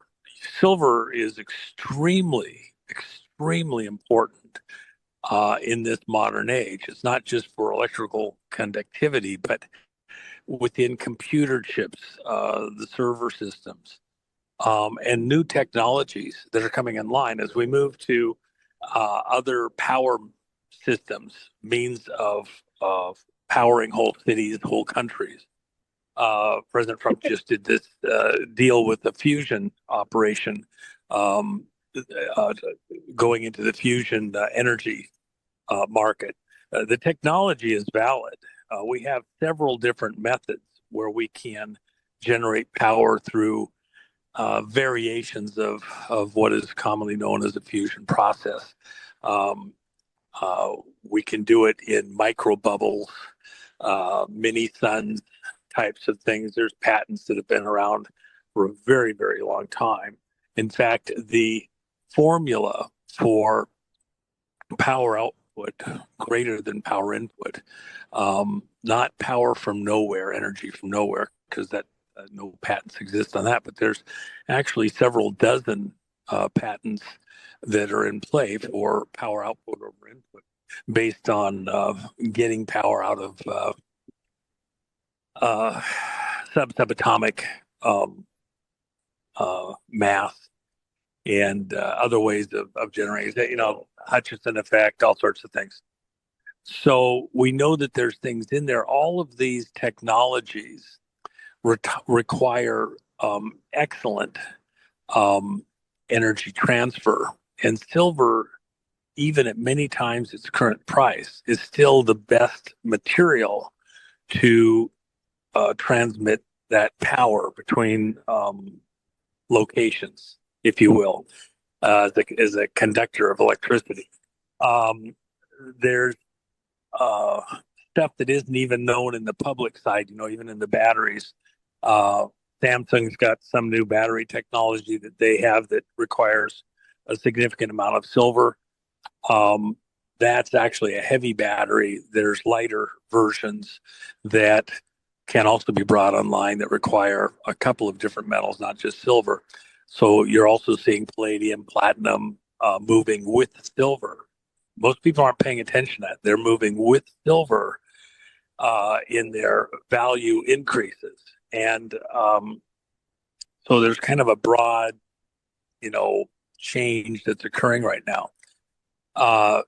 One thing, too, just as an aside, when the Great Depression happened in 1929, during the entire next decade, technically even the next 2 decades, the most stable market as a category of business was mining. And so you're looking at a situation where there's a lot of ways to play the silver market, but the most direct is tied even to the Constitution. Only gold and silver are noted in the Constitution for metals to be used as currency, legal tender. And with that in mind, as we go from this Federal Reserve system, this international reserve system, Federal Reserve being no more federal than Federal Express, we're going to go back to a metals-based financial system. And what you're really doing when you're buying silver or gold is you're just getting there before everything else happens to arrive there. So you're jumping ahead to where we're going to end up with real silver, real gold as the material that we conduct our transactions with. And by the way, we'll still use paper currency. We'll still use dots and tittles on a computer screen. But the bills that you pass, the legal tender, will be silver or gold-based certificates tied via a serial number to actual pallets of gold and silver in the Treasurer's control. This is what Kennedy did with the silver certificates. In many people's estimation, was because he was threatening to overthrow the bankers' control, if you will, globally by returning to metals-backed currency. Had he survived to a second term, that was one of the major pushes that he was going to do. And remember that President Trump, from the outset, has used several cues to help people to see that he intends to pick up where President Kennedy left off. For example, when Melania wore the blue dress on Inauguration Day back in 2017, it notes in her website that the color of blue that the dress was, and the color of the boxes that the presents presented to the Obamas at the porch of the White House were Tiffany blue. A color created by Jackie Kennedy when they redesigned the paint scheme for Air Force One, which she sat on the committee, headed the committee for that work. And so Tiffany blue, heralding back to the Kennedys from the very outset. And remember that every dress that she wore was a flag, had symbology within the language of flags. And that's why from the very outset, they were letting you know this is going to be pick up where the Kennedy administration left off, including inside the money. So Yeah. let me just add this one thing. There's lots of gyrations. Silver did exactly what I told your audience and many other audiences it was going to do over the last several years. In fact, when we introduced the silver coins, the Megador, back in 2023, the date that we offered it first in October happens to be the date that was the turning point, if you look at the graphs, when silver began its march to its current pricing. and literally called it to the day. And I've done other stuff related specifically to silver, going all the way back to the close of the silver window in London, which I called about 6 weeks in advance, and people can verify that with me, the Guerrilla Economist. I nailed it with precision, and nobody else believed it was possible. All the pundits, everybody else, I was full of it. Well, I wasn't. I know this market pretty well. In fact, it's another interesting thing, the atomic weight for silver, 107. So it's just kind of a fun little detail. But the problem for the speculators, the markets, whatever, is that silver has to rise radically from where it's at right now to be stable within the currency exchanges, etc. The other way to look at it, however, isn't that the silver is really changing in price as much as you think. What's actually happening is the value of the paper dollar is going down. It's under attack. It's being undermined by the actions of President Trump, because the dollar, as traded around the world, it's a Federal Reserve note. It's a promise. It's a political promise, and it is. It's actually what we're going after. It's no more federal than Federal Express, the Federal Reserve. It's a private banking group operation. Through political fraud, the printing of our currency was moved to the Federal Reserve system. And this was an attack on the sovereignty of America. For over 100 years, our ability to conduct business as a nation has been usurped with this fraudulent currency, and then we pay a service fee for a debt that we can never get out from underneath because of the way it is printed. You create debt, and then you print money to cover that debt, including the payback. It's a fraud. Yes. So, in what President Trump is doing, he's getting ready to switch to constitutional money. It's one of the two most important things he will do during this time in office, during his entire time in office, is return us to honest money. And you'll see this over time as we switch from paying the debts of America with Federal Reserve notes from a government position to paying our debts, including things like Social Security and Medicare and all sorts of other things that our government has to pay for, paying for it with Treasury certificates tied to actual physical gold and silver on deposit. There's a little variation I won't go into here. I don't think it's quite time yet, but there's, people say, well, there's enough gold and silver in there to do that. And there is a path forward that's actually very, very, very solid. So we'll cross that bridge as we get to it further down the road. But it's an important, solid plan. We're having a war, a global war, not with bullets necessarily, but with economies, and creating the tariff and then moving production, manufacturing back home, including the mining. A nation's wealth requires a couple of things. You have to have the raw resources, which we do have plenty of raw resources, including, things like people could be asking about the rare earths and things like that.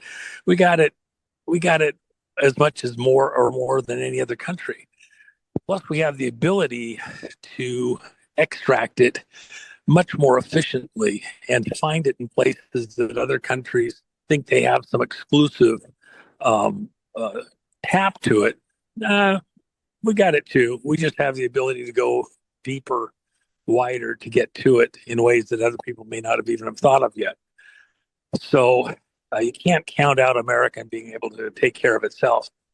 The next thing is of course, tied to this that Trump is doing.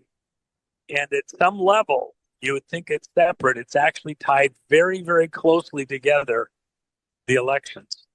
The ability to have honest elections is actually tied very intricately to honest money. And when you have honest elections, you'll get decisions, actions by politicians that are of the people, by the people, for the people. Right now, you have people in office who are not actually interested in the welfare of America. They're interested in lining their own pockets and various other alliances that they may be involved in. And so by switching and getting back to people that actually represent the population, the person that you voted gets into office and does what you want and are asking him to do. That's very different than what we have right now.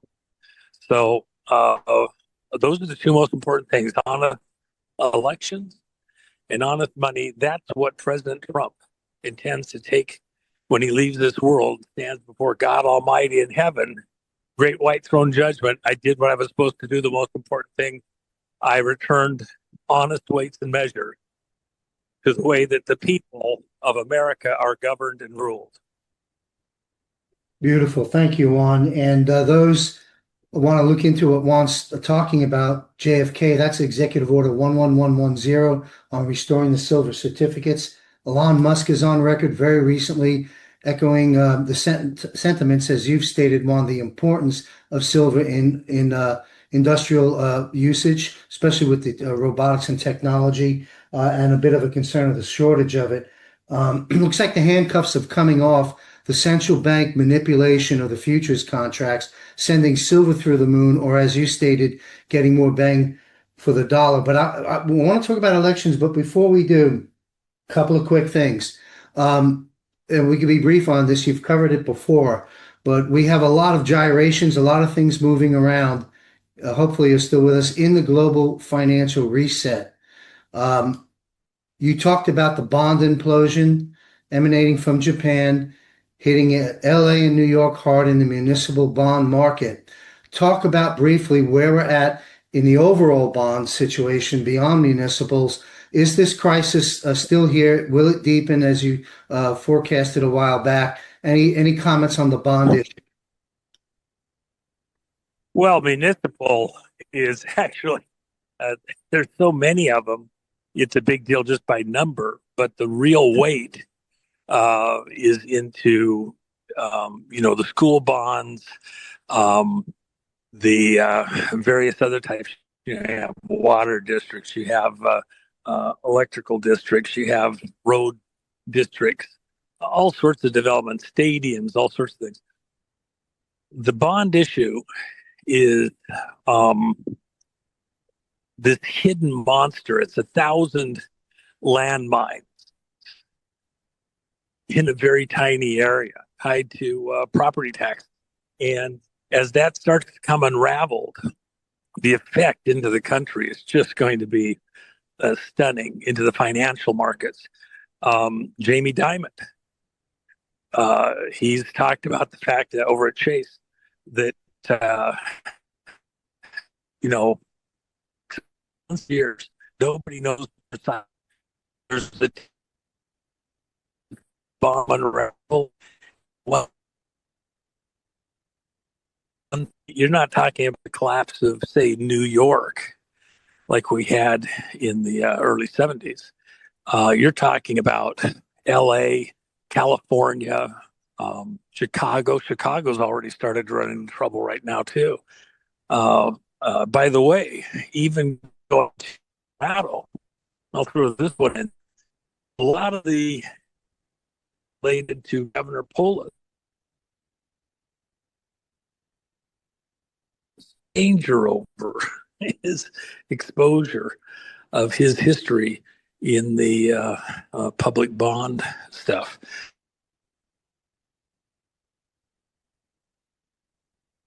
We've got some intermittent internet there, Juan. Yeah. If you could back up your words, we lost you for a moment. Yeah. should stabilize momentarily. Governor Polis in Colorado, a lot of his early history is tied to bonds and for governor. And some of that activity is stuff that has the potential to be very difficult for him as to explain as we get further along this. So, and you have other politicos all over the country that have similar exposure. Even Newsom, the real play he and have the most. Juan, we've got intermittent connectivity. I'm going to ask a question. Hopefully the Wi-Fi. Right, hold on one second. Sure. Let me see if I can get the Wi-Fi going here. You got See it. if I can get the Wi-Fi going here. One Thank you. second. Sounds good right now. Well, that's what I'm saying. It should stabilize just to be on the safe side. Let's There you go. make sure that it's good. A little nippy side. I didn't feel like. There we go. Let's see if it's there. Yeah. So. Juan, let me ask you a quick question. I know it's on the minds of pensioners, retirees, and so forth. And I'm not expecting you to have a finite answer, but your words of wisdom are important for people. Most of the pensions, state pensions and private pensions, by regulatory models, are required to hold a fairly large percentage of a mixture of bonds. How concerned should people be about their pensions, state or private, since they're bond heavy by regulation? And if this became cataclysmic, would there be a move made through emergency efforts by the president to stabilize this? Well, they should be concerned, and there's things that can be done to help take the edge off. But the reality is, I said this all the way back in 2014, and I was very, very, very, very clear on this. President Trump's role at this moment in history, coming in as president from the very beginning, was to preside over the bankruptcy of America.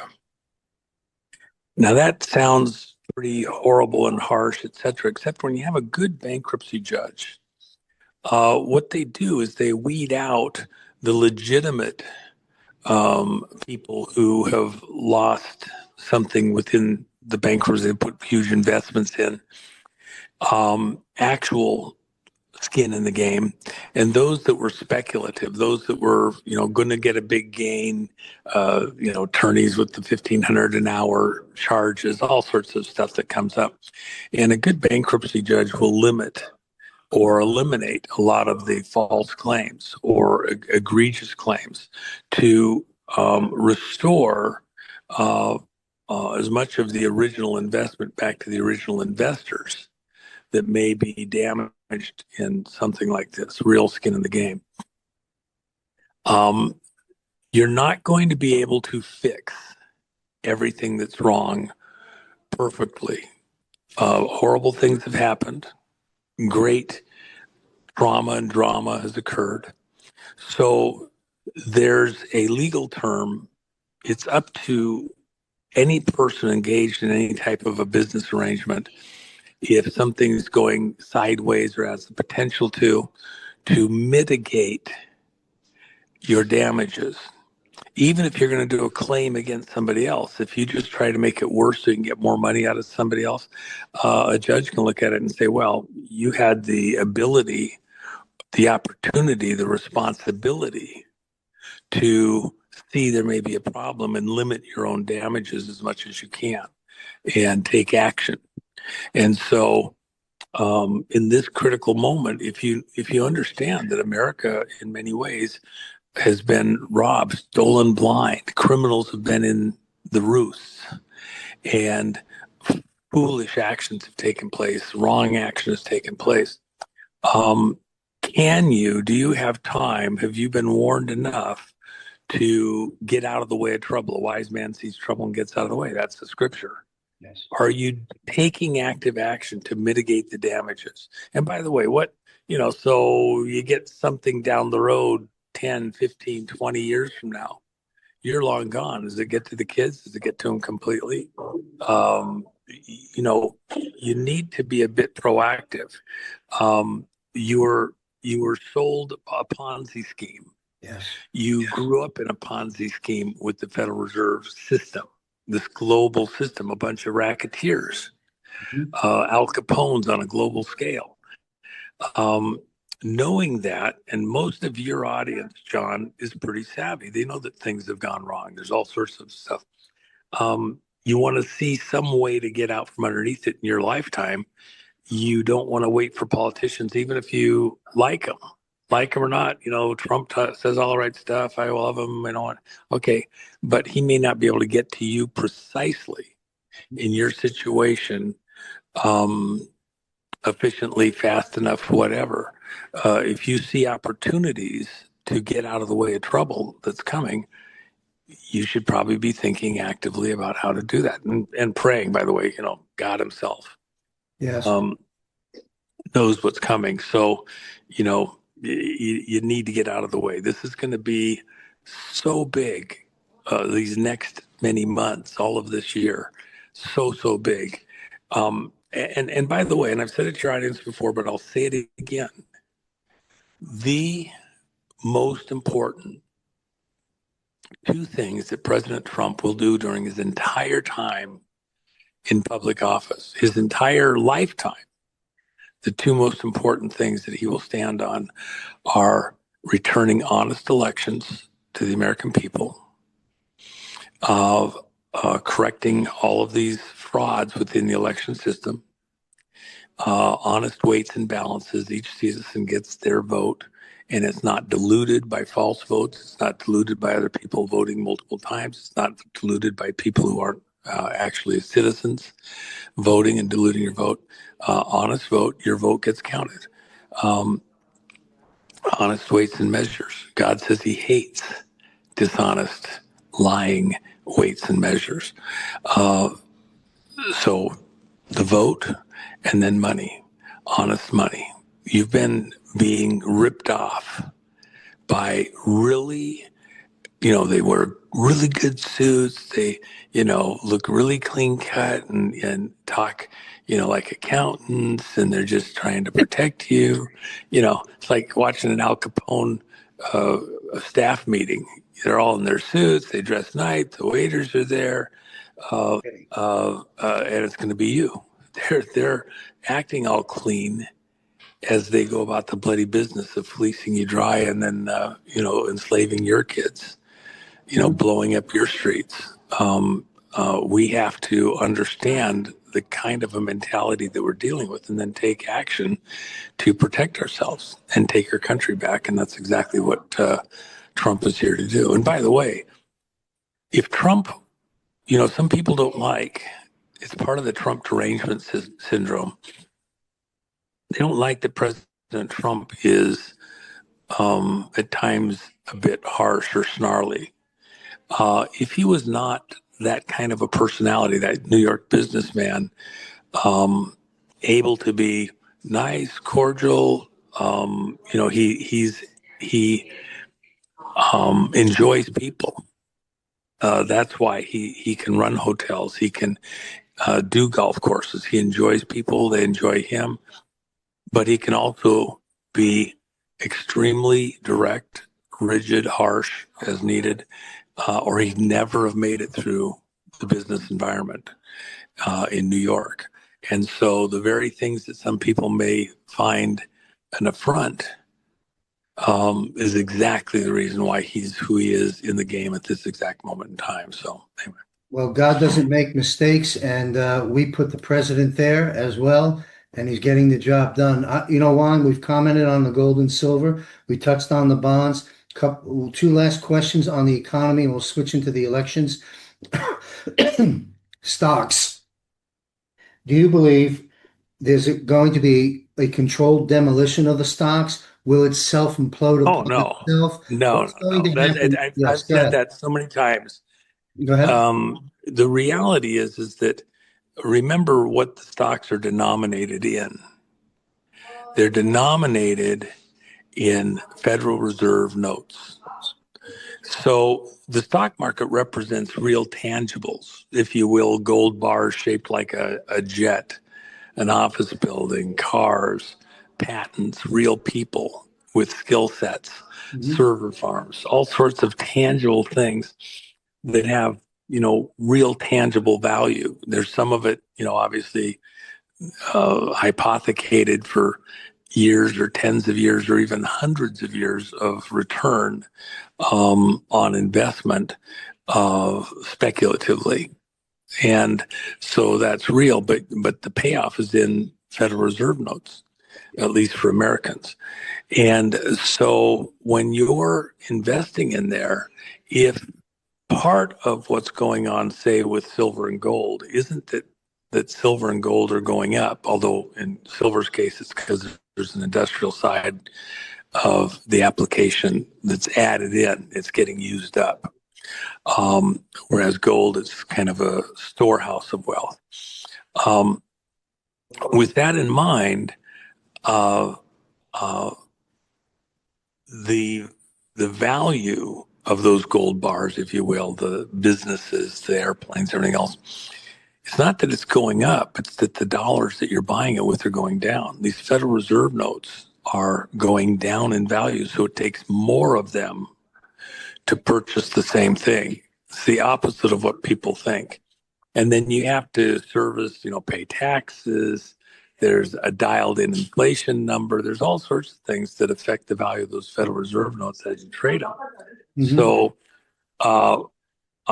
you're watching not the markets going into free fall, but the dollars that you pay into the markets and that you get back.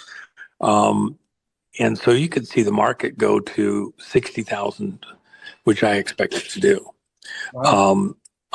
in not too distant future. As it goes to 60,000, when you get paid back, how much are the Federal Reserve notes able to purchase at the same time? If, gold goes up, 20%, silver goes up, 50% or 100%, was the better trade in the markets or was it in the gold or silver? Now, here's another thing you have to keep in mind. Most of the really big winners that are traders in the market right now, they either have their own businesses that they're tied to, and so they're seeing stock prices move because they make money on the move of the stock price in their own wealth. But also, the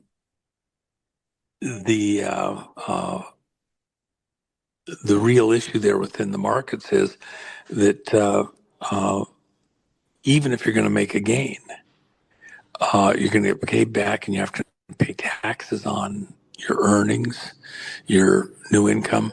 If it goes to 60,000, let's say the market goes to 60,000 this year, but the dollar goes down by just 10%. By the time you pay taxes, you take the risk within the trades, you pay the brokerage fees, everything else.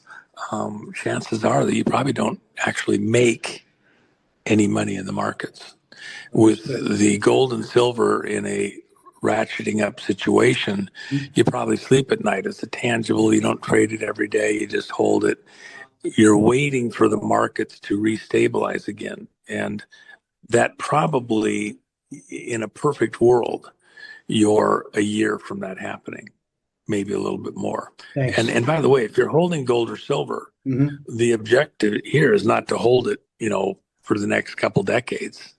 That gold and silver are horrible investments to have and hold.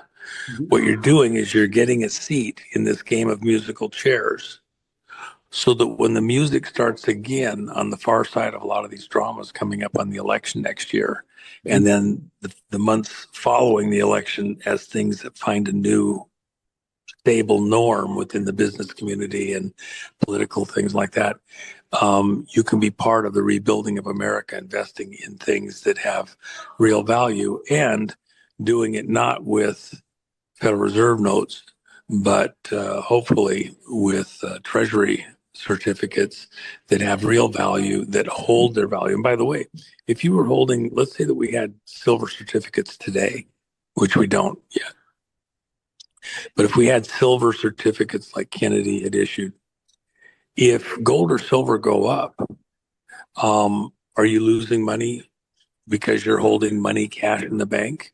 No, you've got real value. The crisis right now is for people that are holding cash in the bank.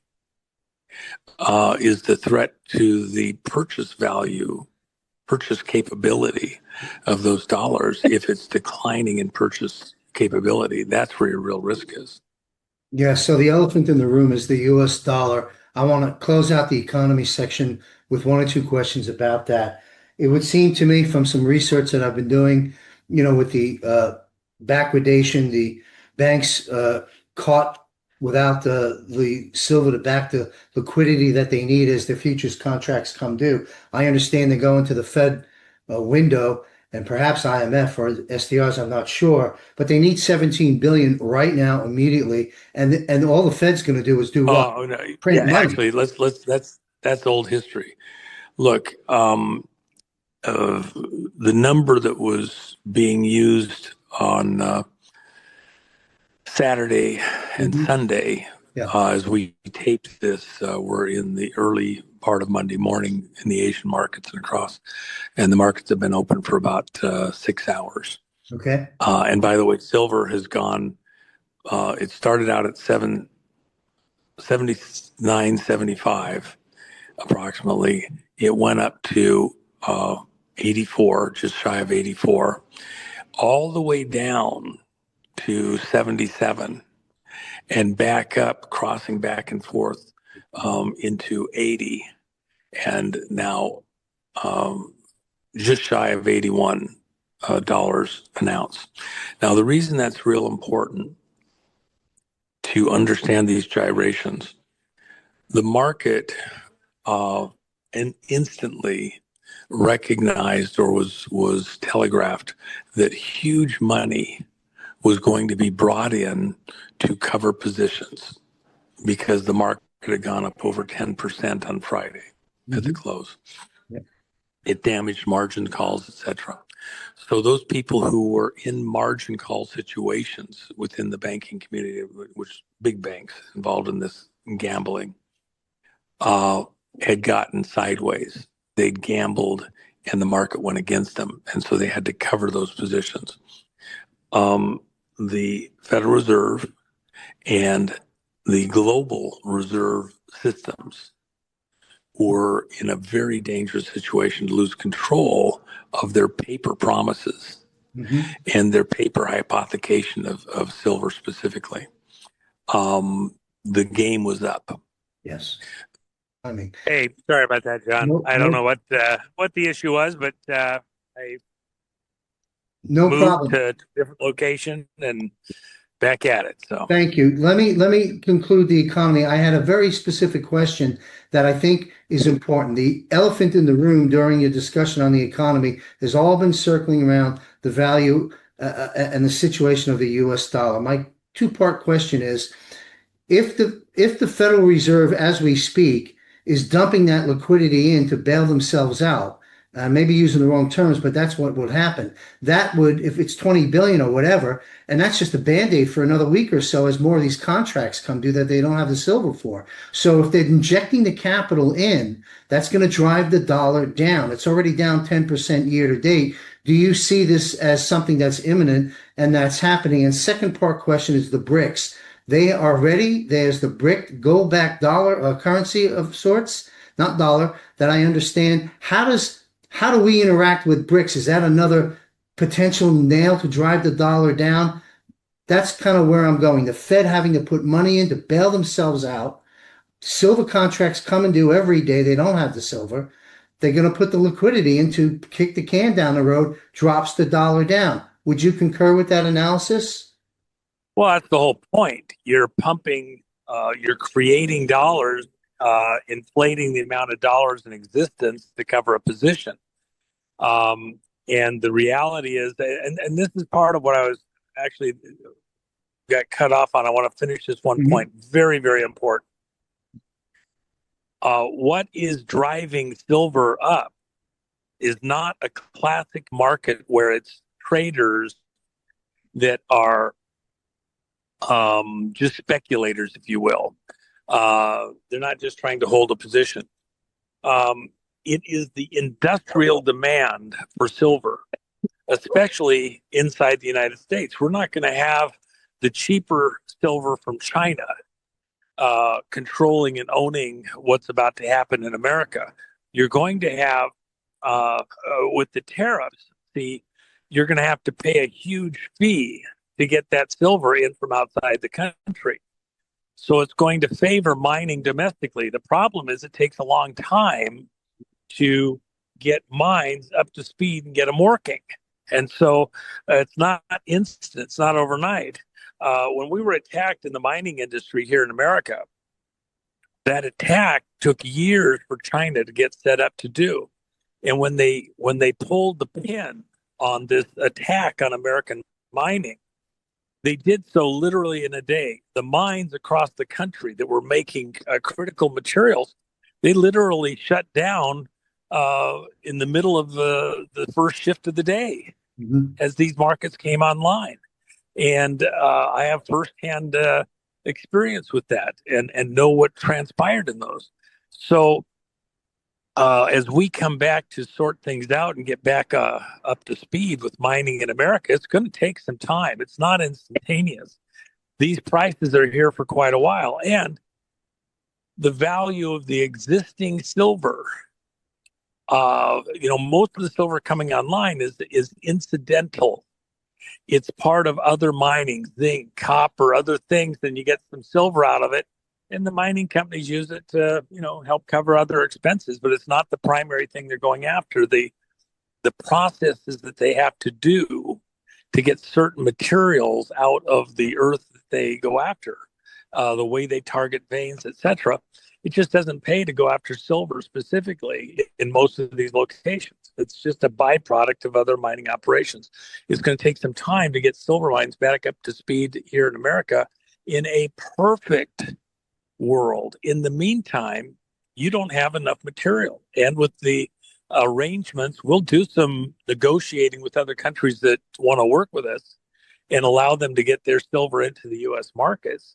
But it doesn't serve our purposes to drive the price of silver down radically, because then you're not incentivizing doing mining here domestically of our own resources with our own citizens and our own tax structures, etc., benefiting.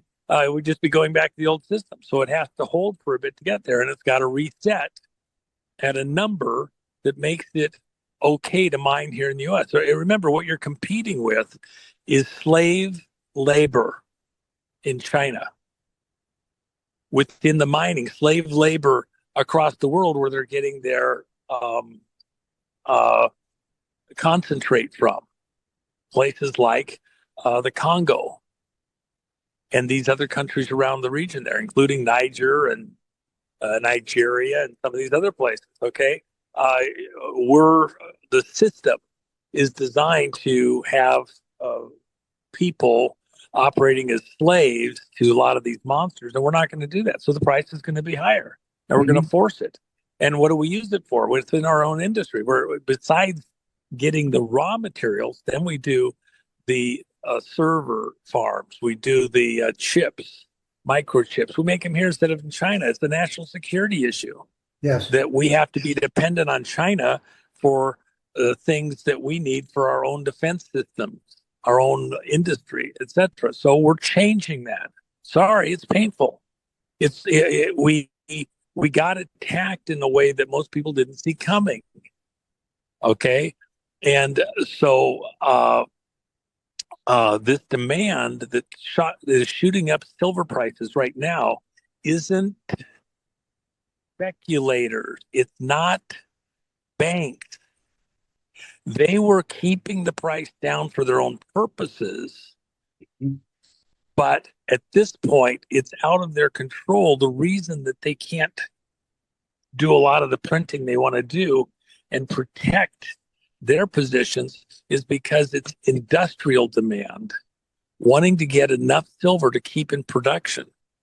And they'll pay the higher price because the cost of the silver compared to the product that they put out is still relatively minuscule. They have to have that silver to stay in business, Yes. or they end up with huge volumes of assets half done sitting on the shelf or not being able to. They got to lay people off because they can't work fast enough.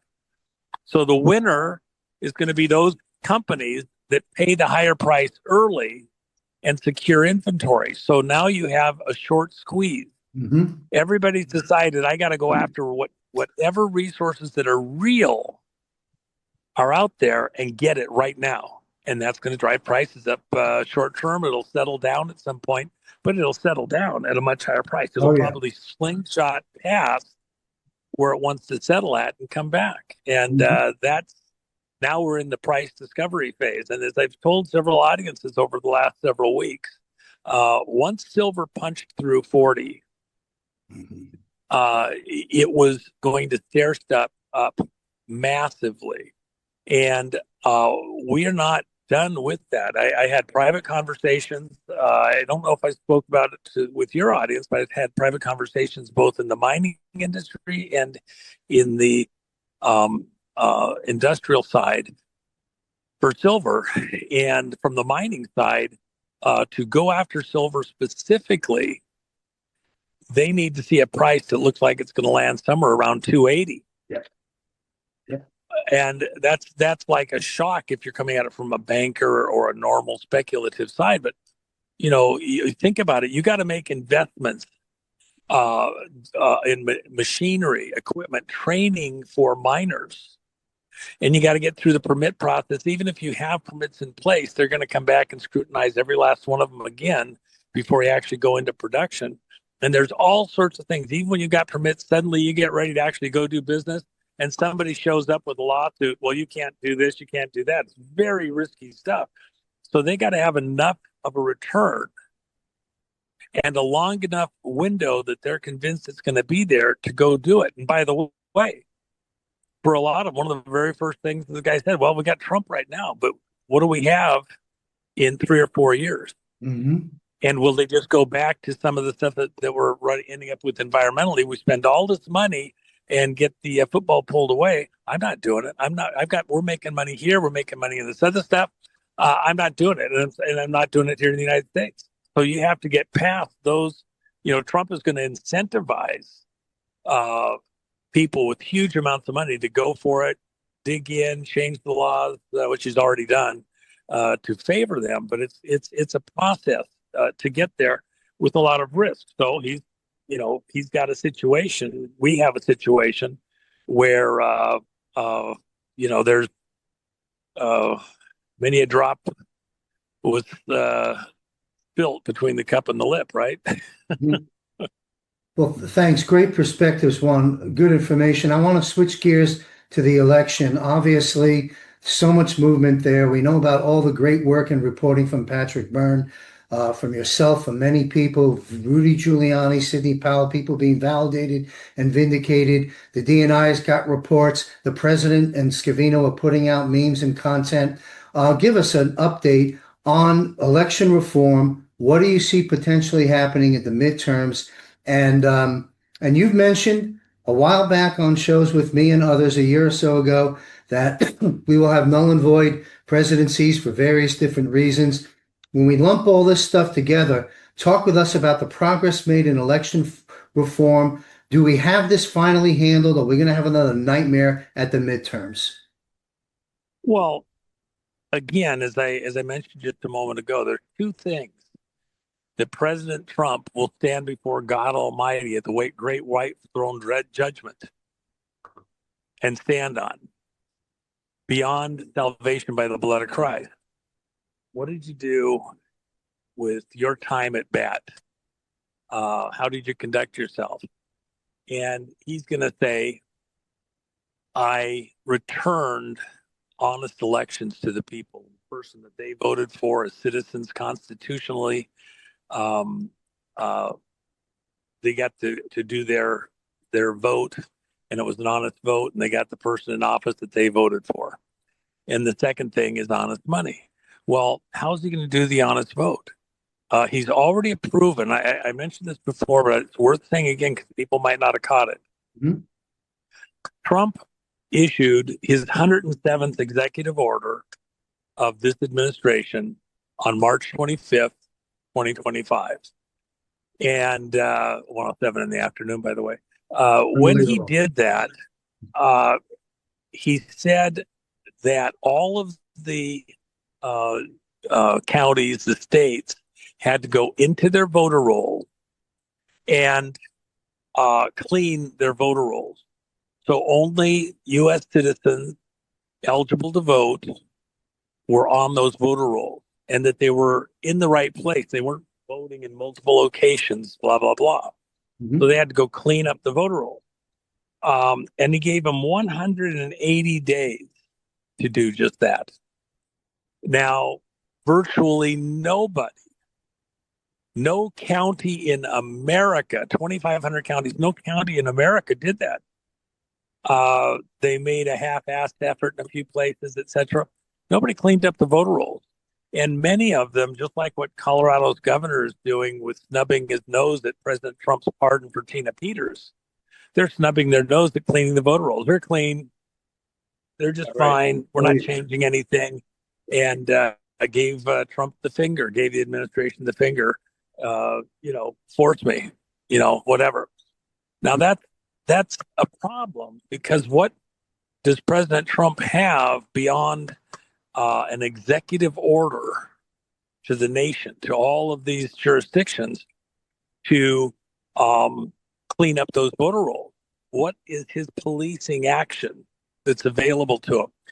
See, you have to have uniformity in the way that we conduct the vote, count the vote, all these different things.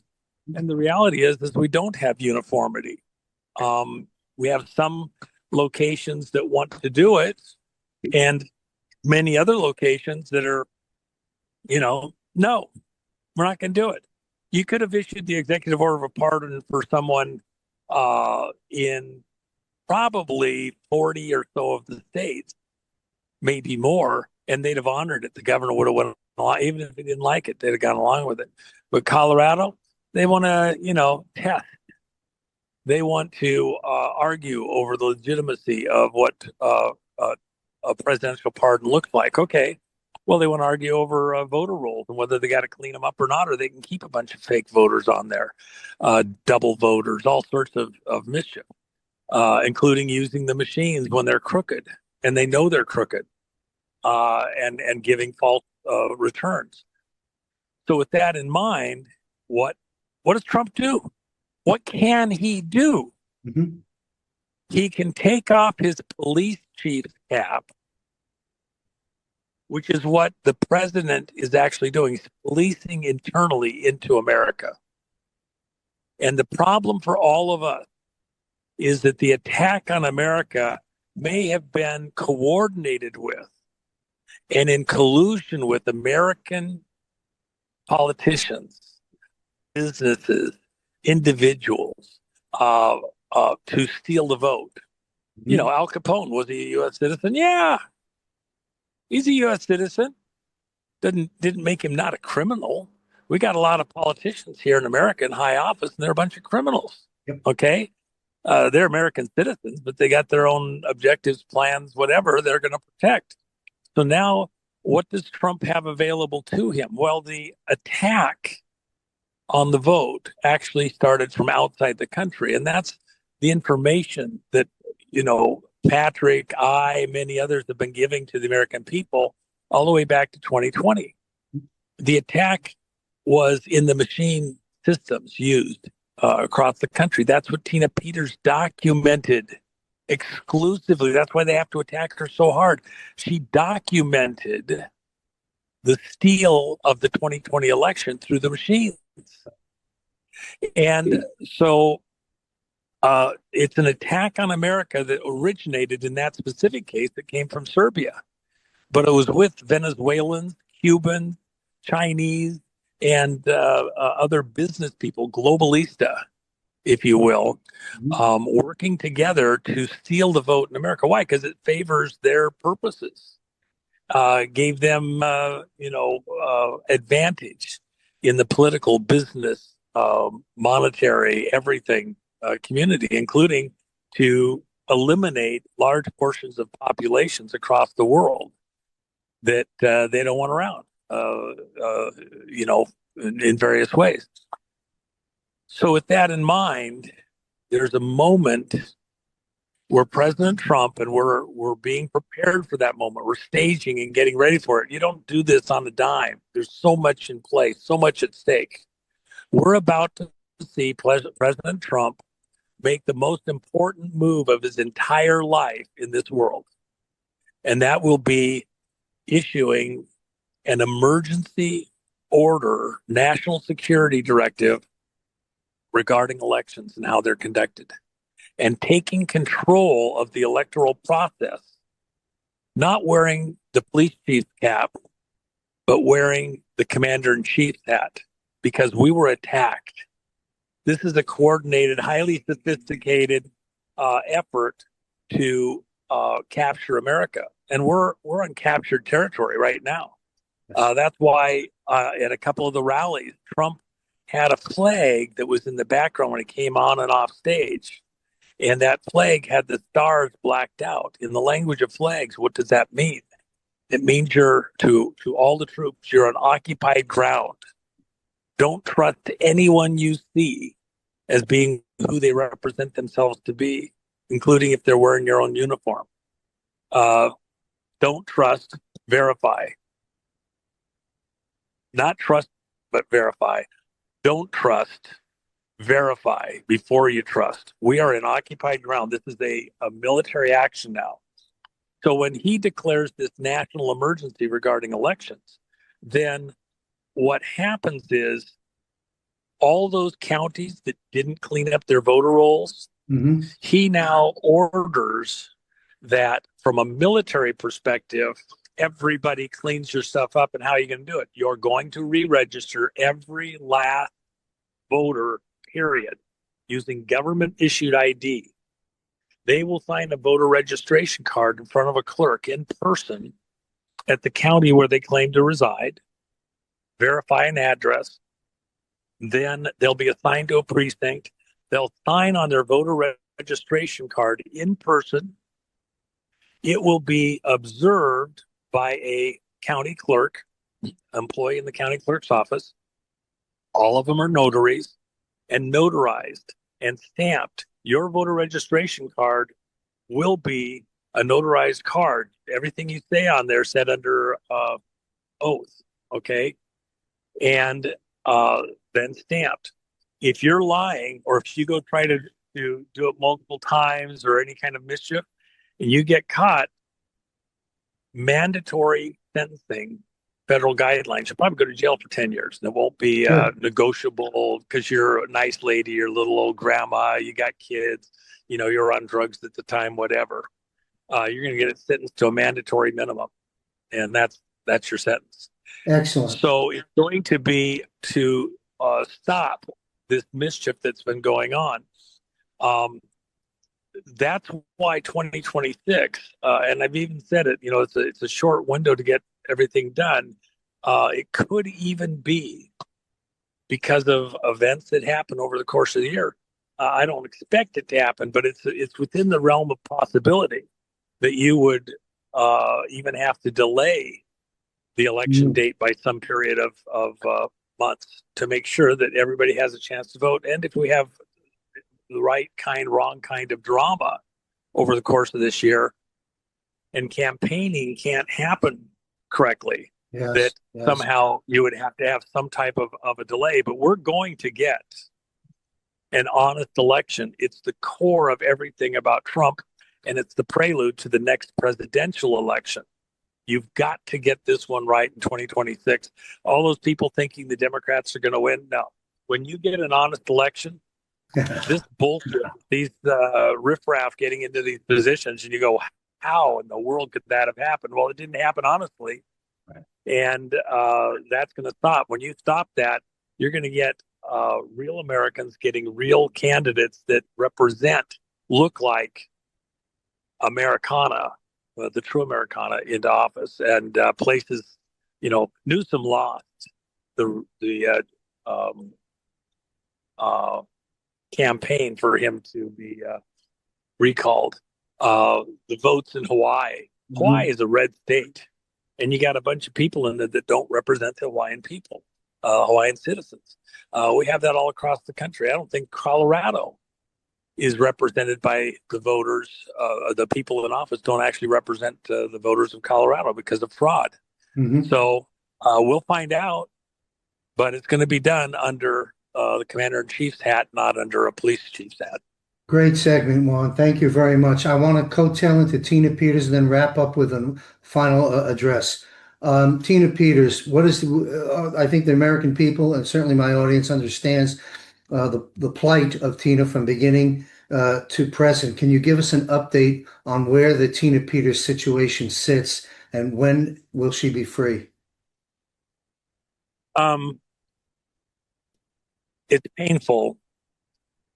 Tina has spent 2 Christmases in jail for things that weren't a crime. She didn't do anything wrong.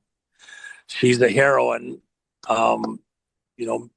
maybe the greatest female heroine in modern history for America. Her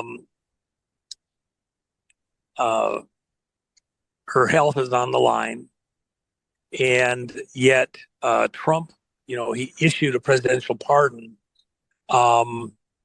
Is there other stuff he could do? He knows that there is some things that he can do, but they are extremely disruptive. Is he looking at timing? Yeah, he is.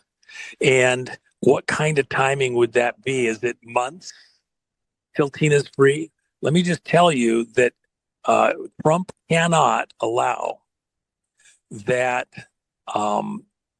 a governor acts and can sustain the seditious behavior and actions that Polis is doing. It's divisive within the Union of States, and the law doesn't support Polis. There is no precedent anywhere in U.S. jurisprudence to defy a presidential pardon. It's never happened. No presidential pardon has ever been reversed. They're, just, states' rights, blah, blah, blah. No, not in this context. And you can't allow that this type of insubordination, really an insurrection, if you will, can stand. So Trump, look at his personality. Is he going to allow that to stand where we can't hold together as a nation and a couple of governors defy a presidential directive like that, including and similar to the defiance of the Executive Order 107? That cannot be allowed to stand, because otherwise you don't have a union of states. And the fabric of America begins to unravel. You could decide that you didn't like what the president did. What threat is Tina Peters, really? She is a scarecrow, a tool in the hands of these monsters used for political gain. 70-year-old Gold Star mother? Are you kidding me? You're treating a Gold Star mother in this way as though she's a threat to society? Are you out of your mind? That is not the way we treat Gold Star mothers, period. So Trump will act, and he will act decisively, but there's other things in play. And even as important as Tina is, her role in this whole adventure is timing is everything. And so, and Tina knows that. She's come this far. She is such a crucial component. In the scriptures, there was a moment in the New Testament when a couple of the apostles were in prison. And in the scripture, it says, not that Caesar had him in prison or the magistrate had him in prison. It says God himself had them in prison at that moment. The church was praying for him. And then angels came and broke down the prison doors. And the head of the guards in that prison, if you lost an inmate, you yourself were put to death. So the prison guards were very motivated not to let anybody escape under their watch. And when the doors were open, the prisoners could have walked out. This head of the prison there was going to commit suicide. And the apostles cried out, "We're still here. Don't do it." And they led him to belief in Christ as the Messiah. And his whole family believed afterwards. And yet they didn't run away. They still faced the trial. But the key thing is God himself had him there. Tina Peters is not there because of the judge. She's not there because of the governor, precisely. She's this critical piece in this huge chess game for planet Earth, a pawn in the game, who, for some reason known precisely, especially to God himself, finds herself in this situation.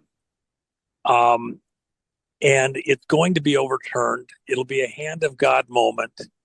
And I think there may be some peace that she has yet to be there for, even within the prison with the other prisoners, etc., guards, whatever, that for God's own purposes has to be completed. She will be free. And then even her health, which is in a tough situation, we're going to pray right on through. God himself knows all these details. President Trump is sweating every second that she's incarcerated. He's gone to bat over and over and over again. And yet, there's things that could be done, but just to do something isn't a replacement or substitute at certain key moments for doing exactly the right thing. And remember, this is the entire defining moment, not just for President Trump on the honest elections, more important than honest money, by the way. Because counterfeit elections are worth more than counterfeit money because you get the money from it. Yeah. But at this exact moment, it's not just Tina in Colorado. It's about things that are more than her. Big doors turn on tiny hinges. Sometimes the hinges are almost invisible. And big doors turn on them. She is a hinge, one of several in these monstrous doors within the election process. And when we get the elections right in America via this executive action regarding a national security order regarding elections, because it is about our national security. We've been attacked by China and everybody else. It's not just about fixing it for America. It's about fixing it for the whole world. There's a whole world pivoting on these next moments. And Tina is somewhere caught up in that as a key player, a key component. She's a pawn in the game. She didn't ever expect to be there, but God himself has placed Tina at that place, at that moment, and her voice within what's about to happen. I trust that God Almighty is going to bring Tina through this, and all of those that have participated in her false prosecution, intimidated her, damaged her, laughed at her. They're not. It's not just the American people. It's not just the justice system of the president. It's God himself. There's a great white throne judgment ahead. Fools aren't afraid of what's coming. God's watching, and watching with Tina. He knows her situation, and I trust that the timing will be perfect. President Trump will do exactly what he needs to do, and as critical as Tina is personally, there's something so much bigger even than Tina that he's sweating bullets to get to the right timing and the right next actions, and it won't be months and months away. take that to the bank. I guarantee it is not months and months away.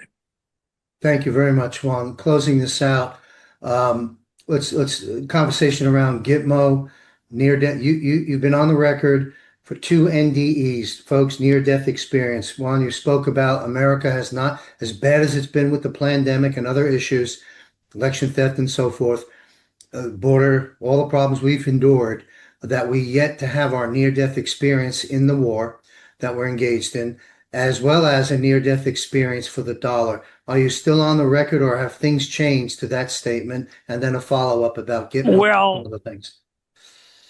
My personal belief, conviction, within the dollar, I don't know if I've said it quite that way. Other people sometimes say stuff and they attribute it to me, and it's not quite accurate. So I sometimes have to call it back and say it. But you're seeing a transition from a Federal Reserve dollar, which is a private banker script, not backed by anything but promises of politicians and thieves. Okay, paper hangers. We're going to go back to honest money, which is constitutional money, constitutional dollars, if you will, really certificates of deposit or receipts for gold and silver on deposit within the Treasury. So real money versus hypothecated pretend play money. Mm-hmm. So you could say that the Federal Reserve System is headed for some type of catastrophic collapse. Even there's a transition period that will be a significant period of time. It's not a couple of days, and may well exceed this administration. You can't blow up the whole world as we work through this transitional process. Mm-hmm. And it'll take some time. The whole point is not to lose hull speed, steerage, in order to steer through these very difficult waters ahead. So deep breaths. That's why I say getting there to real money, or that which is going to become the basis of real money again, gold and silver, is a wise choice. You just do it ahead of everybody else. You're going where it's going to end up anyway. So, dive in and get there first. And if you're going to, and it's not a permanent position, by the way, gold and silver are horrible investments on the whole. You'll convert them, other than things that are there for collector value, like the coins that Jen and I make. You'll convert them back into the markets and buy real businesses, things that do real work, investing in the future, and allow these metals to continue as a reserve of wealth for the transition from one purchase to another, and transactionally. And America's going to do fantastic. We're going to have an amazing moment, the 7 good years that fit within a Joseph type role for America out into the world to restabilize the world. And then we have other dramas ahead to, these monsters aren't going away. So take a deep breath. America's going to do great, not just good. And most of that rebuild occurs, we're laying the groundwork still.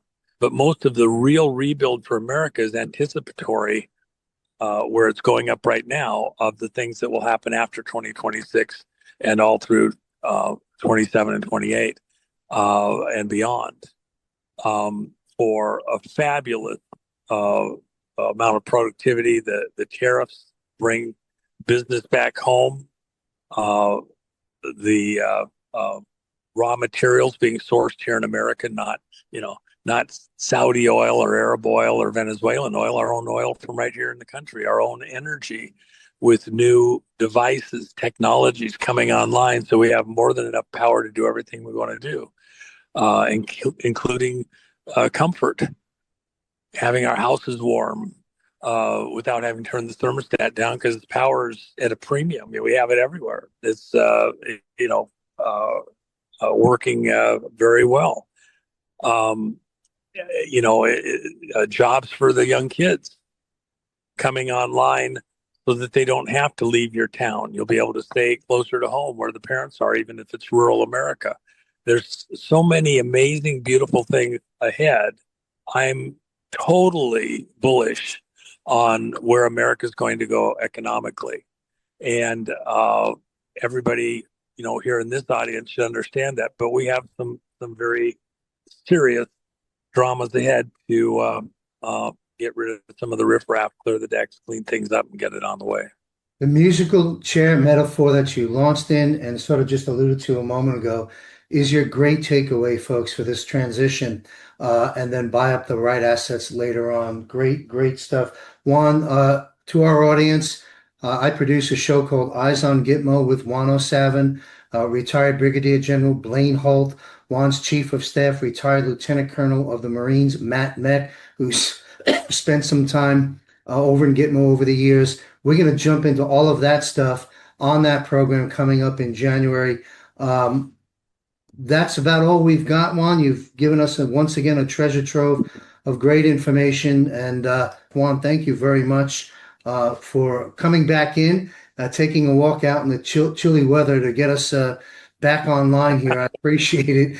And my best to you and Jennifer. Merry Christmas. Have an amazing new year that we're all going to be celebrating later. Final words, Juan, we'll sign off. You're all in my prayers. Everybody has to get through this together. You're all in my prayers that everybody here in this audience gets through this intact with, joyful song of surviving all the dramas ahead and great stories and us closing together as a community and finding ways to work together to bring the country back online correctly. In prayer together to make that all happen. It's going to be amazing. So want everybody here there on the far side of what's coming. Where we go one, right. we go all. 107. Thank you very much, sir. God bless you. All right. We'll sign off. We'll see you next year, folks. Bye-bye. It's Silicon Valley, super high tech, California, elections. All right. What is wrong with this? I'm trying to act like Gavin Newsom. What is wrong with this picture? All right. So, yes, what is wrong with this picture, California? You're the laughing stock of the whole world, of the country. All right. Taking all this time to, cheat in the elections. It's very obvious to the world. You guys aren't very nice. All right. So I want to say bad words, but I'm trying to control myself. All right. So it's really a bummer, having spent most of my life, 35 years in mostly combat zones, protecting this country from what? From people like the Democrats in California that are like doing what they're doing there. Boy. All right. So it continues to get worse. You get 88.8% of people that are voting with mail-in ballots. You don't have to have ID. You have to have a signature, so they check the signature. So it's ripe for corruption, and it's being investigated. So we have the Attorney General that is investigating now, and let's look at this. So of course, day by day, inch by inch, they steal the race from the conservatives, which is California's really, it's their only hope for survival. Because if we don't get some people in there with some common sense and they can, turn around what's going on in California, California is done. It's done. No one's going to want to go there anymore. The good people that are still there are going to leave. The businesses are fleeing California on a massive scale. You're just there won't be anyone left in California that could make anything right there, because why would you stay in a place like that? We'll just have to build a wall. All right. We'll just have to build a wall. It'll be like the Great Wall of China, but it'll be along the coast, along the border of California, right? And it will be manned by drones, right? And so all the zombies that try and escape California, they'll be forced back. It's a mess. It's a mess. You guys in California, this is your last shot. You better get on board with people trying to help you. All right, so here is the latest counts. Like I said, they're slowly but surely stealing this election for the Democrats. Rest of his statement, but by now, I think many of you know what's going on in California, or what the drama is. Basically, a lot of Americans are paying attention to California and finding out how long it takes for votes to trickle in. And this is happening with the governor race and, of course, with the mayor race. Americans are also paying attention to prediction markets, where one day Spencer Pratt is guaranteed to move on with the mayor race, and the next day Nithya Raman is at an 80% chance of winning, despite the fact that Nithya Raman is below Spencer Pratt by quite a large margin. So we have a lot to dig into, to include Governor Gavin Newsom is also chiming in on the drama, and he's not too happy. So before we start this video, make sure to please like the video. It helps out a ton, and it also helps others see the videos as well. And we've been covering these races very closely. I don't want you guys to miss a thing. So let's start with what President Trump said yesterday, really causing a lot of uproar as far as what's happening in California. So we're being very progressive, and we just don't want cheating in our elections. And you see it happening in California. Those numbers are coming down rapidly. They found a lot of mail-in ballots last night, shockingly. Okay, so let me know if you agree with President Trump or if you disagree, but this is all he said. Now, yesterday, he did also... I agree with President Trump. Who in their right mind wouldn't? I guess somebody that's completely compromised and just wants the Democrats to continue to win. They don't care if they cheat. That's where you have to be at this point. It's fairly disgusting, right? To see this go on in a country like the United States. It's I'm like at a loss of words, right? It's pathetic. Social media post implying that something weird was going on in California with the governor race and also the LA mayor race. So here is the direct response from Governor Gavin Newsom. They didn't find anything. These are legitimate ballots postmarked by Election Day, arriving to legitimate ballot counting centers, as has been standard. All right, this from someone that got recalled twice, and everybody knows that both of those recalls, he would have been removed, but they cheated. We know that. Everybody knows that. So every time, both times that President Trump ran for, president, when it came to California, who takes a month or more to count all their ballots, the moment that it came to California to okay, what's the count in California, instantly President Trump had lost both times, instantly, right? So it's very suspect in California. We need to clean it up. We better clean it up. Now, another thing that's gone very badly is the SAVE Act, the Save America Act. Congress was supposed to, would have, I guess, voted on it. They were voting on some spending bills for ICE and some, Homeland Defense, whatever, and they couched in the Save America Act, and they kicked it out. So the Save America Act is done, guys. It's been completely rejected by Congress and Senate. So President Trump will now have to do an executive order to make sure we have free and fair elections. So it's in the coming days, we're going to probably see something. For years, and a process that takes place in numerous states, regardless of the party in power. We'd also like to remind the president that he himself voted by mail. And don't worry, I already know what a lot of you are thinking. Governor Gavin Newsom did not acknowledge the time it takes to count the votes, and that really seems to be. So President Trump, of course, voted by mail in Florida, where they knew within hours of the vote, right? So that's a difference. So Cali, it takes, like we're talking about, weeks and weeks and weeks until they get the vote that they want.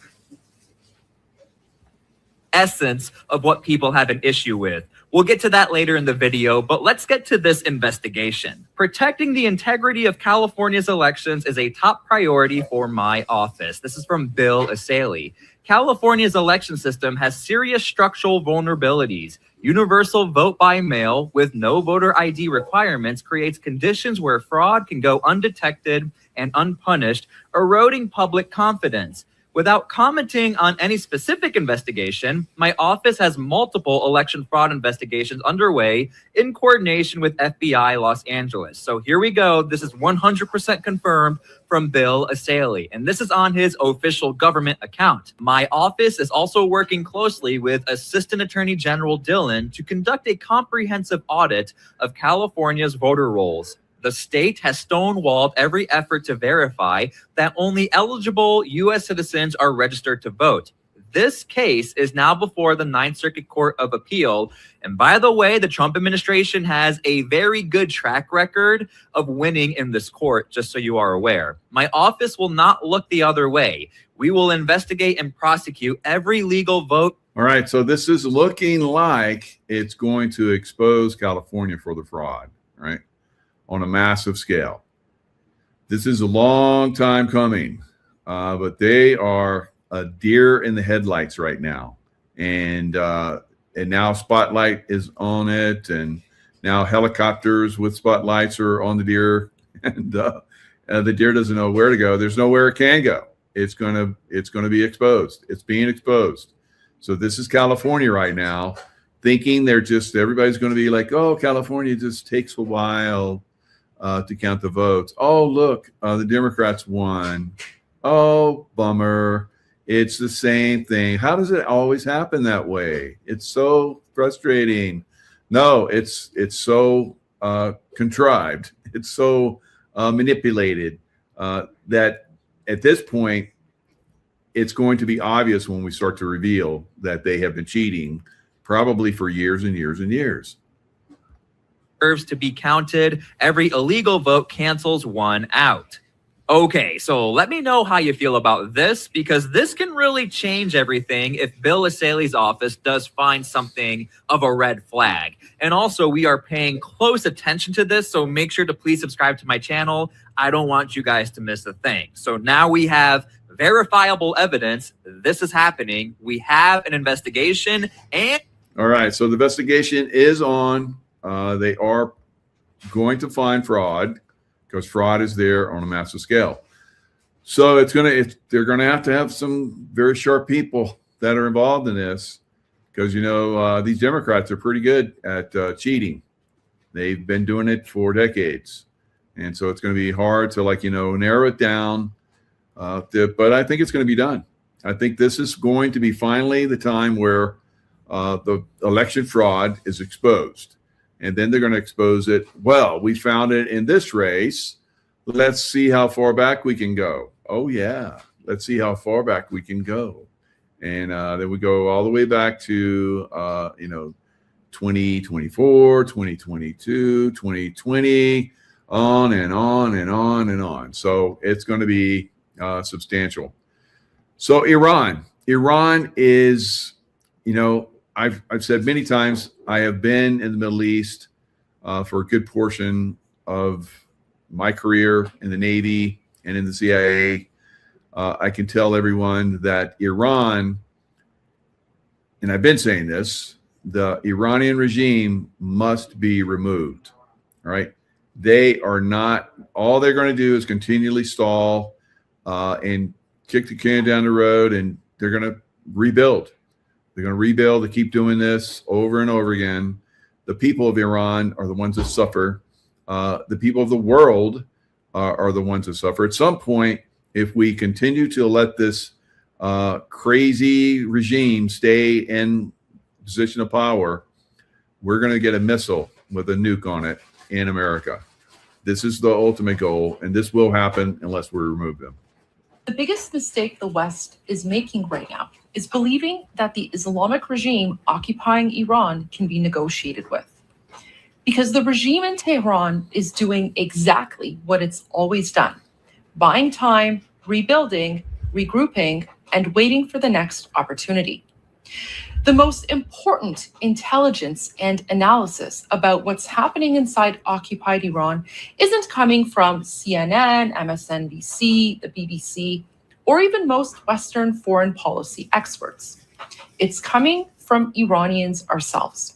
In a new video series that I'm making on The Goldie Show, today I'm bringing you an exclusive translation and analysis from Morad Vaisi, one of the most respected Iranian geopolitical analysts in the entire world, whose content is available almost exclusively in the Persian language. Millions of Iranians, both inside and outside of occupied Iran, follow him across numerous social media platforms. People and Israel, that the Islamic regime must be removed, is, in Morad Vaisi's view, the correct assessment.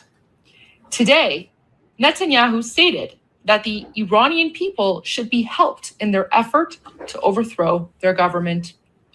Netanyahu said the Iranian people should receive assistance in bringing down their regime.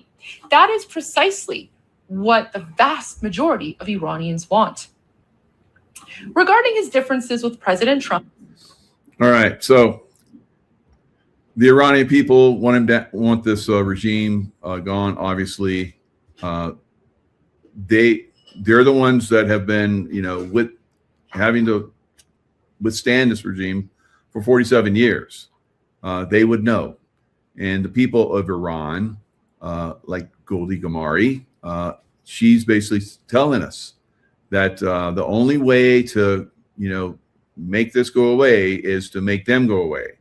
And they will, like I said, rebuild at some point if given the option, and they will threaten us. They will probably at some point threaten and control the Strait of Hormuz again. So this is how long do we negotiate before we eventually compel these people to completely remove themselves? All right, help them remove themselves by helping the Iranian people to remove them. So unless we do this before Trump leaves office, it's not going to get done, and we will get a missile up the poop. Right? So not good, and it's one of that's going to explode. All right, so that's going to be very, very bad going forward. Now, in the meantime, we have Earth energies that are coming in. Hopefully, they're of the quality that will take out the Iranians from office. I don't know. Maybe there'll be earthquakes there, and they're just like, the volcanoes spew. I don't know. Lightning strikes, and they're pretty far away from tsunamis, but I don't know. Maybe tsunamis of lava. I don't know. But somehow, some way, it's got to be removed. Hey everyone, geophysicist Stefan Burns here. The solar storm impact that we have been waiting for has arrived, and we are right now in the midst of a geomagnetic storm, meaning there is increased energetic volatility across the entire planet. So think strong flows of electrical energy, big oscillations in Earth's magnetic field, going all the way from outer space down into the Earth itself. And this influences geologic processes like volcanic activity, earthquake activity, what's happening with the weather. And so we have this happening right now. And as you can see, we have a whole line of sunspots on the sun. And this is the progenitor of the big solar activity that we've had just over the past few days, sunspot group 4455, but it's not alone. It has a whole train of sun.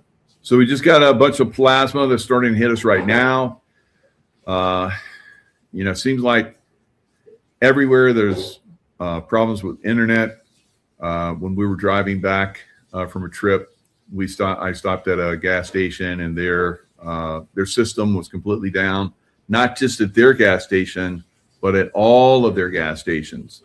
All right, so we're seeing a lot of this stuff that's starting to impact, I believe, from the solar storms that are impacting Earth. All kinds of internet, iPhone problems. All these things are happening. I think they're going to get worse. At some point, we're probably going to get some kind of shutdown of the system, and then they're going to go in and take out the baddies. Right? So, I don't know.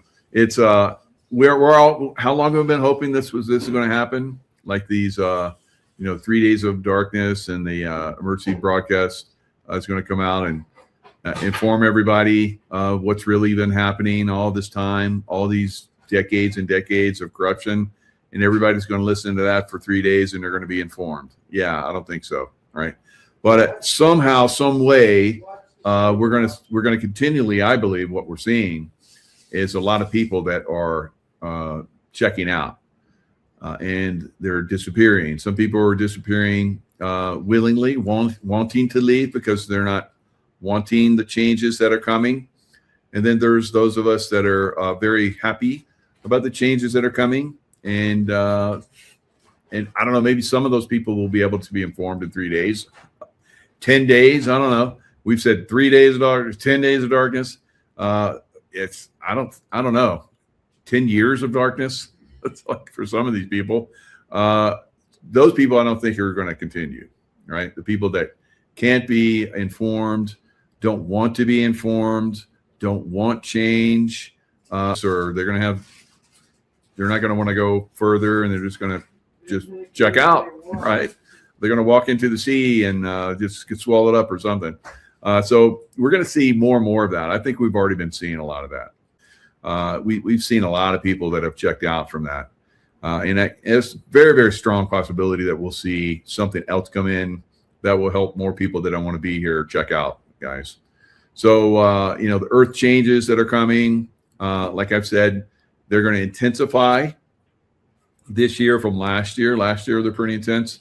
And then next year, it's going to be super big, right? Super big, intense. So we're going to see a lot of it this year. This energy that you're seeing that Stefan Burns is, it was great having him on a show, doing a show with him. But he talked about how we're moving into more and more intense times. He thought the same thing. All right. So the intuitive and the scientific mind. So he's intuitive as well, but he basically brings a lot of this information forward. So you see this long line of solar flare potential that's coming our way. The sunspots that he's showing right here. He's got his hand on it right there. So it's coming. All right, Stefan, keep going. Spots falling behind. And in fact, there are quite a lot of sunspots on the far side of the sun. In fact, just today, we saw a huge full halo coronal mass ejection exactly from the far side of the sun opposite the Earth. And so we are right now in the midst of quite a lot of solar activity. If you look at the sun comprehensively, even though we are now at the beginning of the descending phase of solar cycle 25, which in some aspects has been just as strong as some of the prior solar cycles, which were quite powerful. For example, solar cycle 22, solar cycle 23, in terms of the high frequency oscillations on the sun, solar cycle 25 has been equivalent, though if you look at sunspot numbers, it's been about 25% weaker than solar cycle 22, showing that there is a concentration of activity in the outermost layer of the sun, speaking to some longer term changes that are unfolding right now with the giant star in our sky that keeps everything going. And so there's a lot happening. We have more solar activity coming in. Tomorrow is the 6-6 portal. And then on the 9th of June, we have a Venus-Jupiter conjunction, which is a big planetary alignment. And so we also have that coming up. But in general, for the next 2 weeks. So you got Venus, which is right next to us. and then Jupiter, the biggest planet, lining up. So very, very possibly we're going to get some activity over the next couple of weeks, like he's talking about. So very, very, interesting. I like to see the Earth changes. I've always liked it. I've always been fascinated by it. I know that we've had some very significant ones in the past. I think they cover them up, how big and how significant they've been, and how they've changed the Earth quite significantly. You look at the remnants of Atlantis and all these other even further back, Lemuria. So all of these great empires and civilizations that were very advanced, probably a lot more advanced than what we are right now. Definitely more advanced as far as like a consciousness capabilities and so forth. We are, I believe, in a five-dimensional realm already. And like I said, there's a lot of people that are checking out because they're not liking these frequencies. Right, the sun, I believe, is already 5D. I think a lot of the planets are already 5D. I think our planet's at 5D, and some are still trying to catch up. Some aren't going to make it, and that's the way it is. All right, you come into this environment with a plan, and you have an exit. A lot of times already worked in. Some people will, change their plan and continue on. Some people may have a plan where they continue on and they decide they don't want to, right? So we all have that capability. We all have that ability to decide when, where, how we exit, right? So I think most of you want to hang out, right? And like your anti-gravity, that's, anti-gravity, stuff is already here. We just want to get to the point where we can play with it, right, here on Earth. Some people have been playing with it, and it's been exposed to us on a nice little scale. But recognizing it and getting to the point where enough of humanity accepts and conditions themselves for these higher frequencies, where all these other frequencies can come in. Imagine communicating with, we're already seeing it right now with AI. AI is already picking up your thoughts. AI, as you're going to see, will actually control your car in the future. It will control anti-gravitic, vehicles that we fly in, go through portals in. We will be able to communicate in open portals ourselves and go through them. So all of this is coming, but we have to move through this last little zone of consciousness that's we are there. Everything is there. The thing that's holding us back are a few bad people. All right, actually quite a few. But at some point, we get to the point where we overcome the resistance.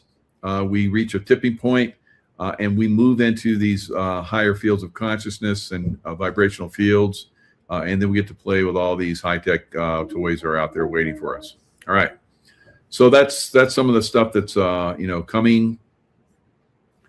Now, there are technologies out there where you can like somebody could take this show and convert it to Spanish, all right, or to Farsi, or I don't know, whatever language you can think of. Those technologies are here, and they can be simultaneous. As I'm speaking right now, somebody could be taking this video and translating it into another language.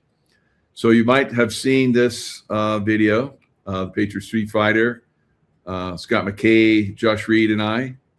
It's been posted all over the place, right? And all over the world. So listen. Así que esta vez vamos a poder avanzar. Lo que haremos, si nos fijamos en los antiguos templos para tienen básicamente estas tallas que parecen extraterrestres, talladas ahí y vemos en otros aviones que parecen dirigibles, tanques y helicópteros tallados. I speak pretty good in Spanish, don't I? I sound pretty good Spanish-wise. I like it. Although I cannot speak Spanish, so I'm speaking your language. Yeah, of course. All right, nice. So you understand. Good. So that's very good. Lots of us are going to see these AI. I was talking to Kirk Elliott today, Dr. Kirk Elliott, before I did the show. Or no, I think he even talked about it on the show where he was talking about the AI. Yeah, he's talking about it on the show. He said it would take him like 2 weeks to put together a presentation in the past on certain information about silver markets and so forth. So it's 2 weeks that it would take him to put together this information. So he put it in. He's got this one AI program that he uses. He put it in 7 minutes. It was done, and it was just as good, if not better, than the presentations that he put together that had taken him 2 weeks in the past. So I'm all in favor of these things. Now, a lot of people are very fearful. That's not good, right? So but of course, that doesn't mean that we just go, oh, AI, yeah, just let it come in. Yeah, we still have to be vigilant, of course. As long as, imagine at some point, we will not have negative people and negative entities and negative groups that will use our technologies against us. That will be a thing of the past. Those times are coming, all right? And they're starting to shift in that direction now. One of the things that I'm looking at right now, which is a big indicator for me, is if they steal the election in California. That means we still have a ways to go.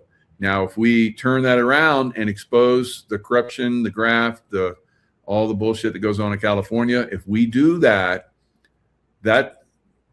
you should be hallelujahing at that point, because that means we are definitely, skipping over a line in the sand that has been there for a long time that we have not been able to even come close to approaching. All right, so you're seeing massive reveals that are happening already. They're just stunning how many every day. There's more and more reveals that are happening. Now, one thing that we have talked about for quite some time is, the markets. So the markets are obviously going to impact us, going forward in some way. All right. Some of us that are informed will be ahead and will do really well with the markets, because I think, wealth transfer will happen at some point, but it's not going to happen for everybody right away. So you need to be in a situation where you're going to, you'll be able to continue going forward. You don't want to be one of those people that wants to continue and you do not have the means to do so, right? And then you're out, right? So it's going to be upon you to make sure that your family, even the ones that aren't ready to step over that line of consciousness yet, but you want to be able to give them that opportunity if they do choose to do so, right? So let's look at what happened in the markets today. I think today may have been a turning point. As you see here, this is silver. Silver broke down today. I think this is something that we're going to see as a turning point. Probably you want fear in the markets at turning points, and you're seeing right here that it happened. So silver was going sideways. I said yesterday that we'll probably see silver either spike or go down and make a correction move and then go up. So we got the correction mode. So I believe that we're going to see silver go up. Now, whether it's next week or maybe it goes down a little bit more, I don't know. As you can see here, it went down to touch the 200-day moving average. It came very close to it. That's a key psychological point and a very important point for a lot of reasons. So I think that we may have seen it. We may have seen a little bit more go down. Bitcoin, of course, was down massively, has been down massively. I think that Bitcoin basically will see Bitcoin and crypto as a whole go down substantially more. I think that we're going to see another 50% drop in Bitcoin down to the $30,000 range.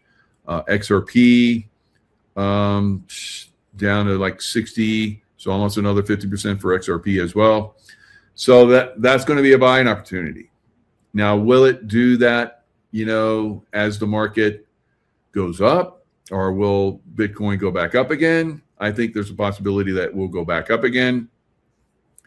And then at some point, the market will crash, probably sometime at the end of next quarter, maybe towards the end of the year. But during this time frame, you'll probably see money leave crypto. It's already starting to leave crypto, as you guys can see. Michael Saylor, who's basically said you should sell a kidney before you sell any of your crypto, sold like 35 Bitcoins, right? So just recently, like 4 or 5 days ago. So it's like everybody's looking for the exit now, I think. And it's going to be pretty substantial. I still think we see about a 30% more spike in the stock market. I think this is when you see what they call blood in the streets. That's when you buy. When you see panic and fear on a massive scale, that's when you don't sell your stuff. That's when you should be buying. All right. So I think we're going to see whether, Monday or sometime next week, we're going to see this thing turn around and then really take off to the top to a new unbelievable level. 300, I think probably 250 was my long-term prediction for the middle of this year. So we're right around the middle right now for silver. That's a long way from where silver is right now, which means you could make a lot of money in silver.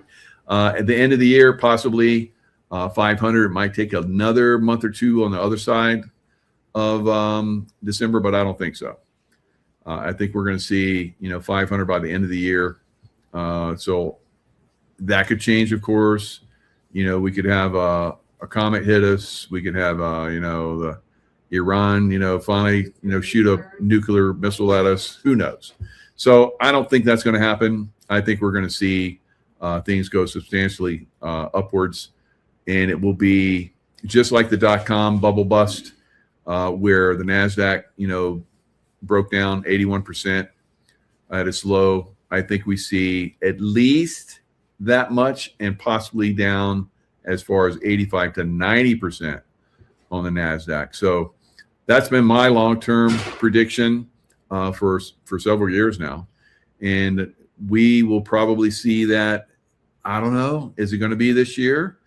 Because I think they're going to try and keep the stock market up through the election.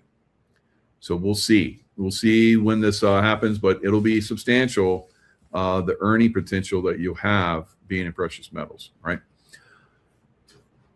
And those of you that are still hardcore into, buying and holding stocks, I highly recommend the silver miners, SILJ. I think they also will rocket much, much higher from where they're at right now. I've invested a lot in SILJ. Of course, I have tons and tons of silver. And at some point, I'll convert that to gold, all right? Because that will be the long-term hold, all right? Everything else will collapse. Housing prices are collapsing already. They'll collapse 80% in some areas. Stock market is going to crash 80%. And bonds are not going to be where you want to go either. They'll crash 80%.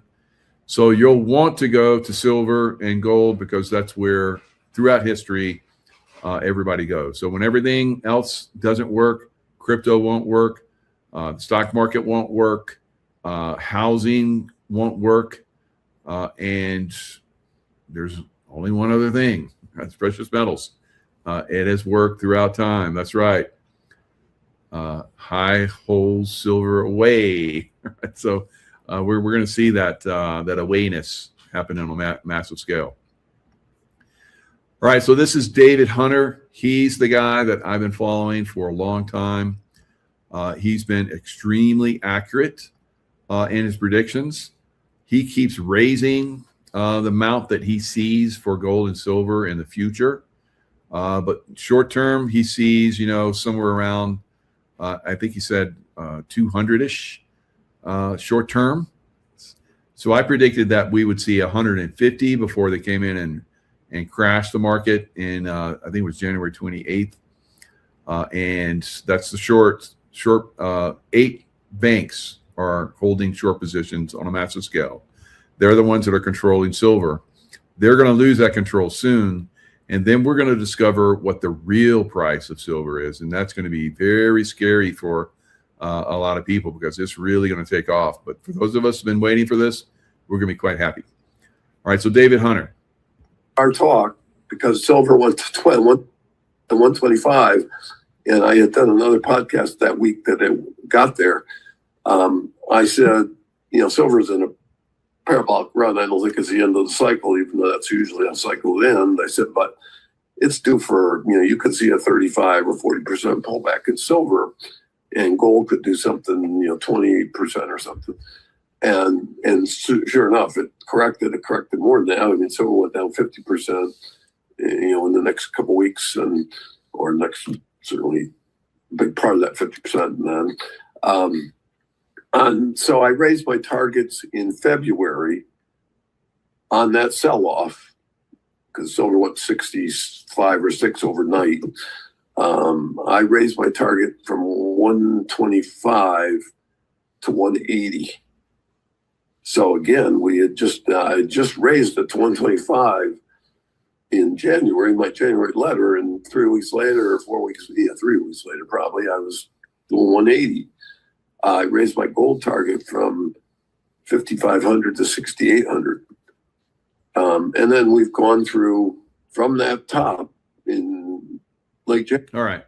So he predicts that we're going to see amazing bubble in the stock market.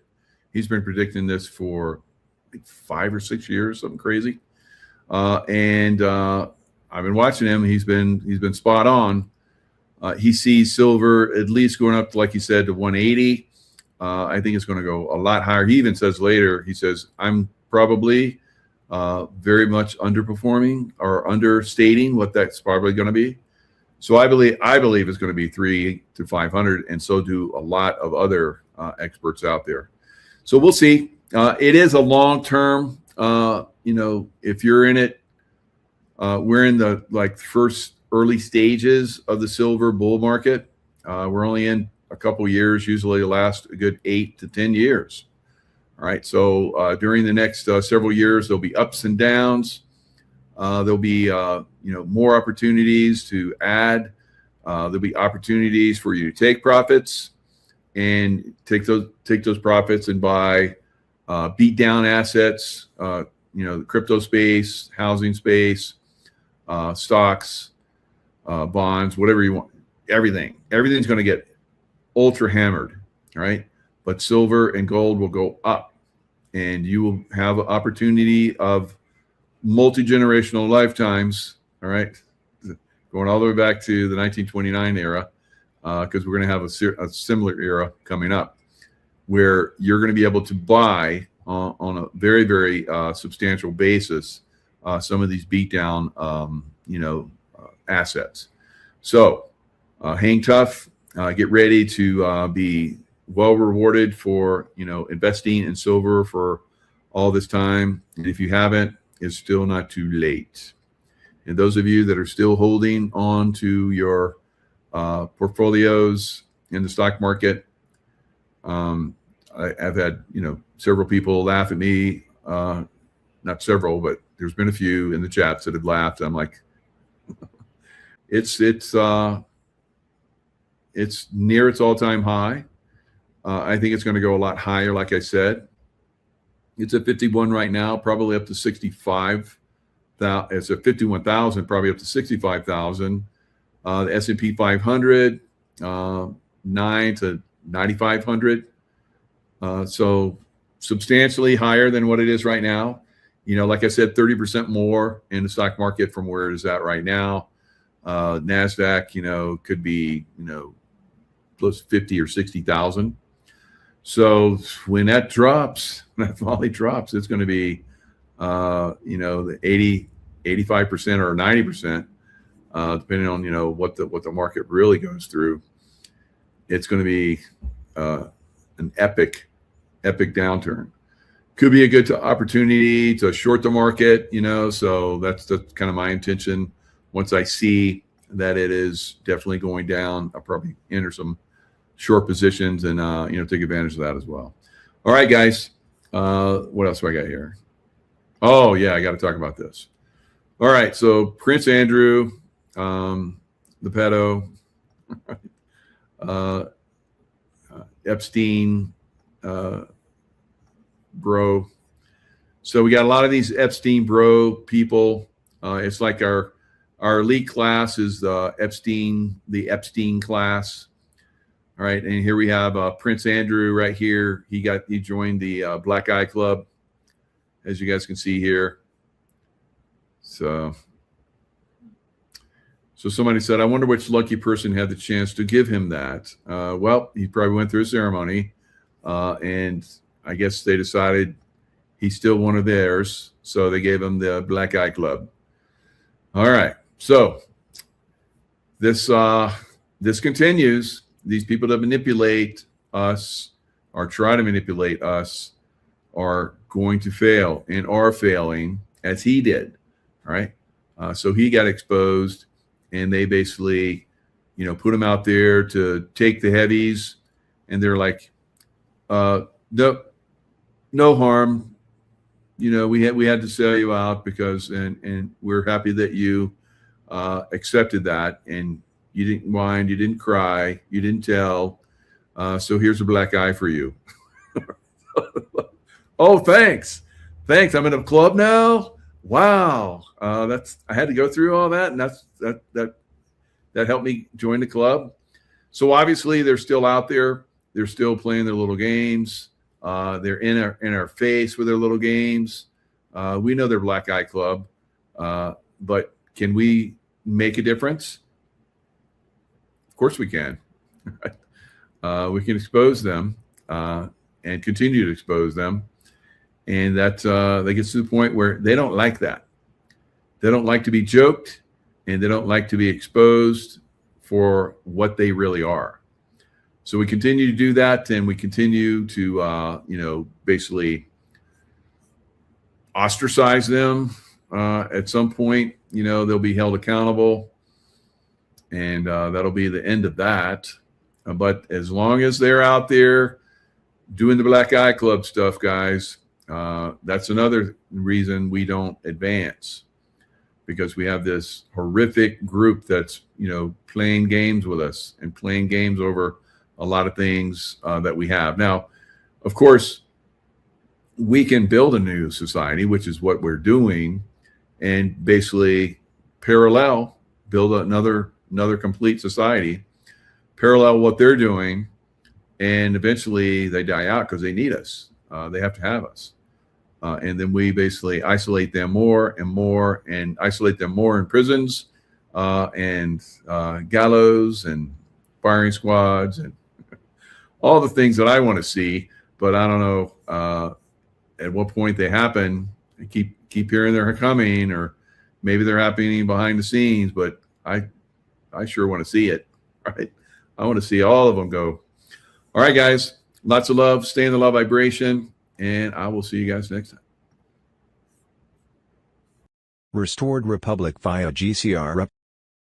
Judy note, prepare for possible EBS activation, blackout, lockdown and bank closures with food, Cash on hand for a possible 10 days of communication darkness while Trump's global military alliance makes worldwide mass arrests of Satan-worshipping pedophiles.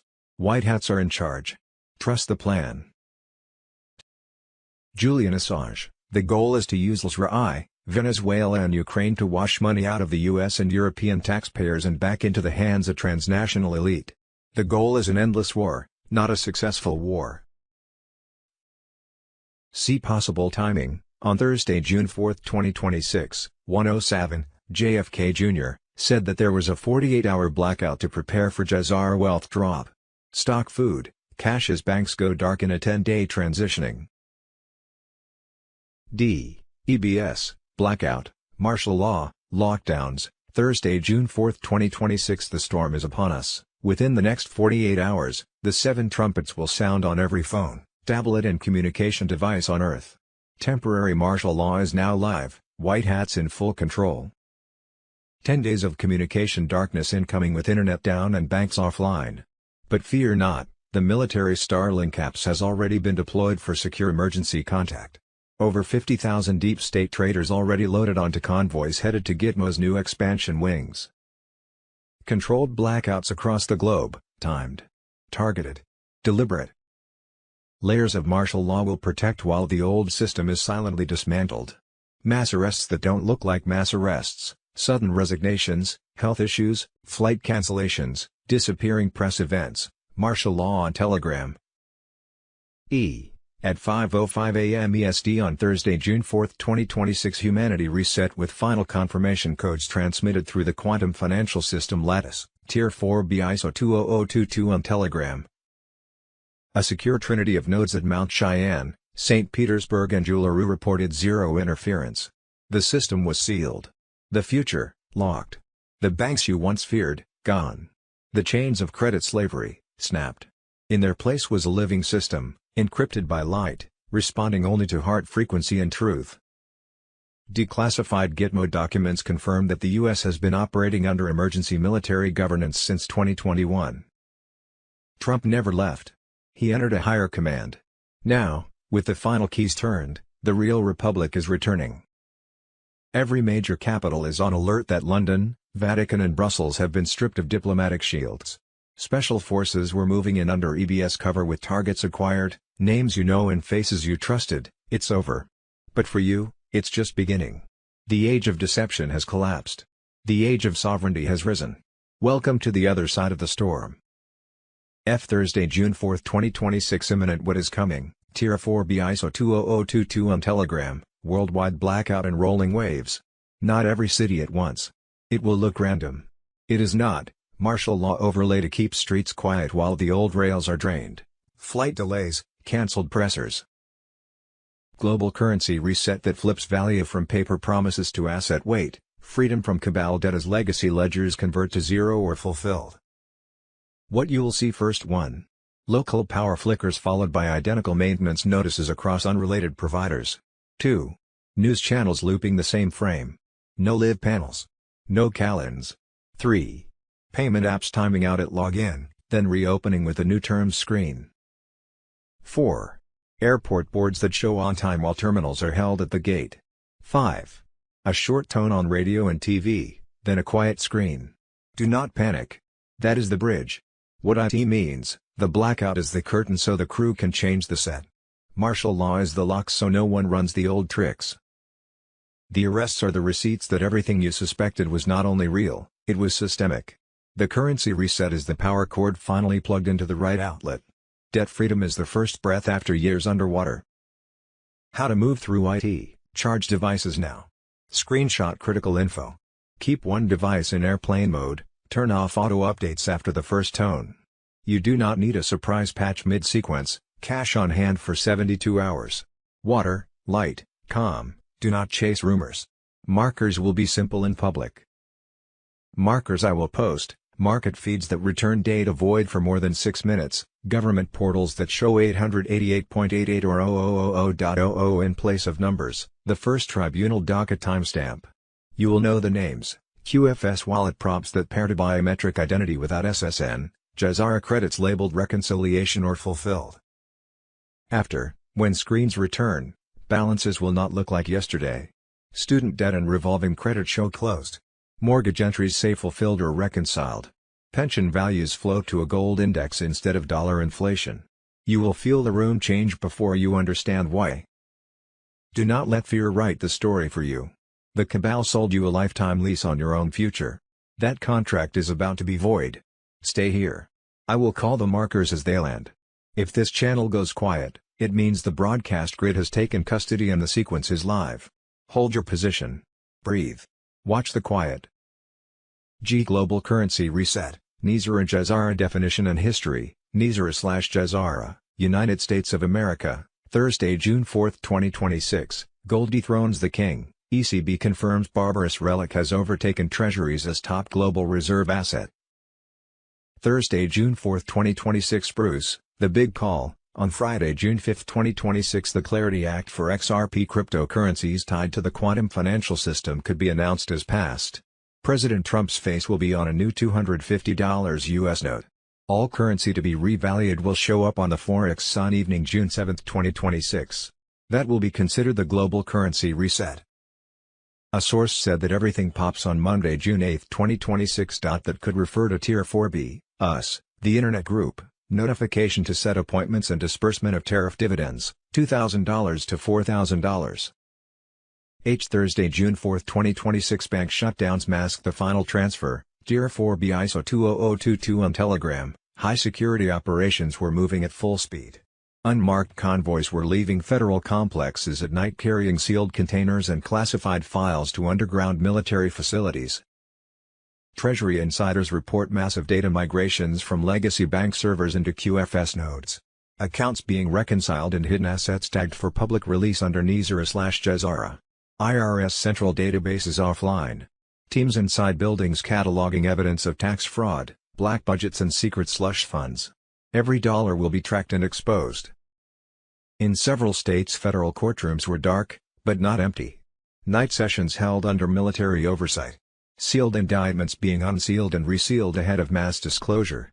QFS test payments already hitting foreign partner banks under shutdown cover. The shutdown has begun, but was only the curtain. Behind it, the old system is being gutted and the new one is already humming. What the world will see next will break the illusion forever. What we think we know as of Friday, June 5, 2026, Thursday, June 4, 2026 Spain, UK, tens of thousands of Spanish patriots just stormed the streets demanding the resignation of socialist left-wing Prime Minister Pedro Sanchez, who has betrayed his people. Sanchez, resignation now. This comes after UK patriots marched to oust Keir Starmer. Take your countries back. Sanchez has been a traitor to his ally, America.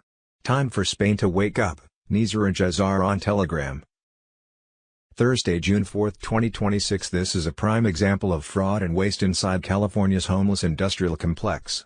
The state of California bought a hotel for $8 million in 2020 and now wants $20 million to fix it.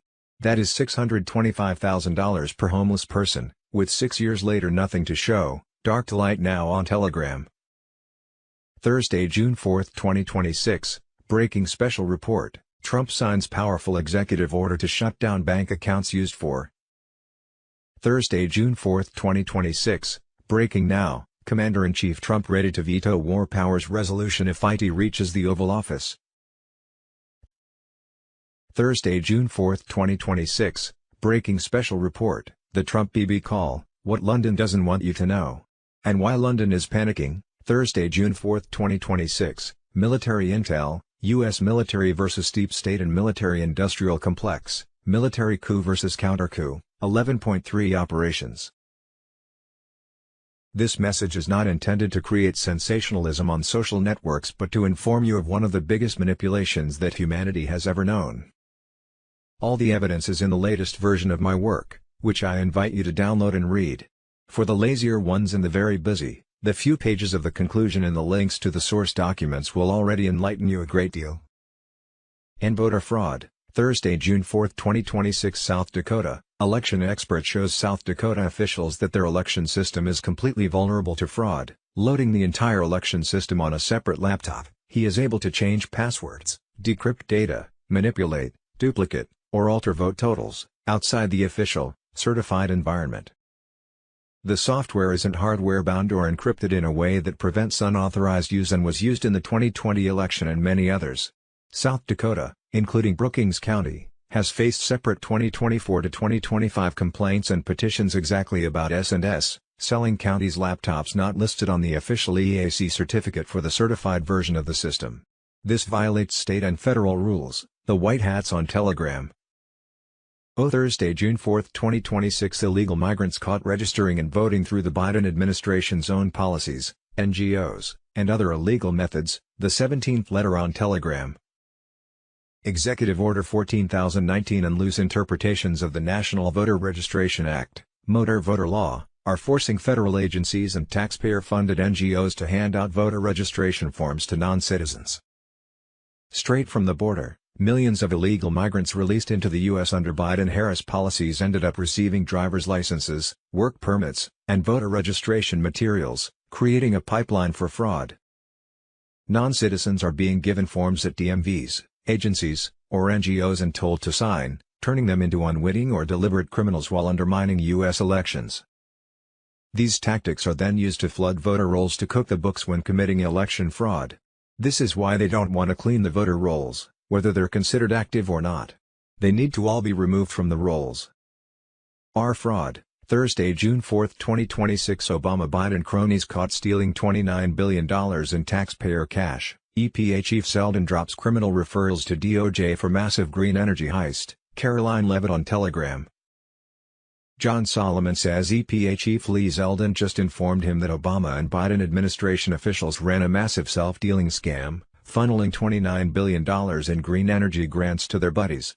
Former cabinet secretaries, big Democrat donors, political activists, including a Stacey Abrams-linked group that got $2 billion despite almost zero revenue. Zeldin blocked the money, uncovered the pass-through nonprofits used to launder it to insiders, and has now made several criminal referrals to the DOJ. Read that again. Obama's $29 billion heist, planned by Barack Hussein Obama. ECHO, and from the Navy SEAL as well. And we're going to be talking about the collapse of the deep state system. He says that we're going in the right direction. Michael, thank you so much for joining me. How are you and what have you been up to? Thanks for having me back, Nicholas. It's kind of a little, trying to get our times right. We've been traveling quite a bit, so it's nice to be back on your show again.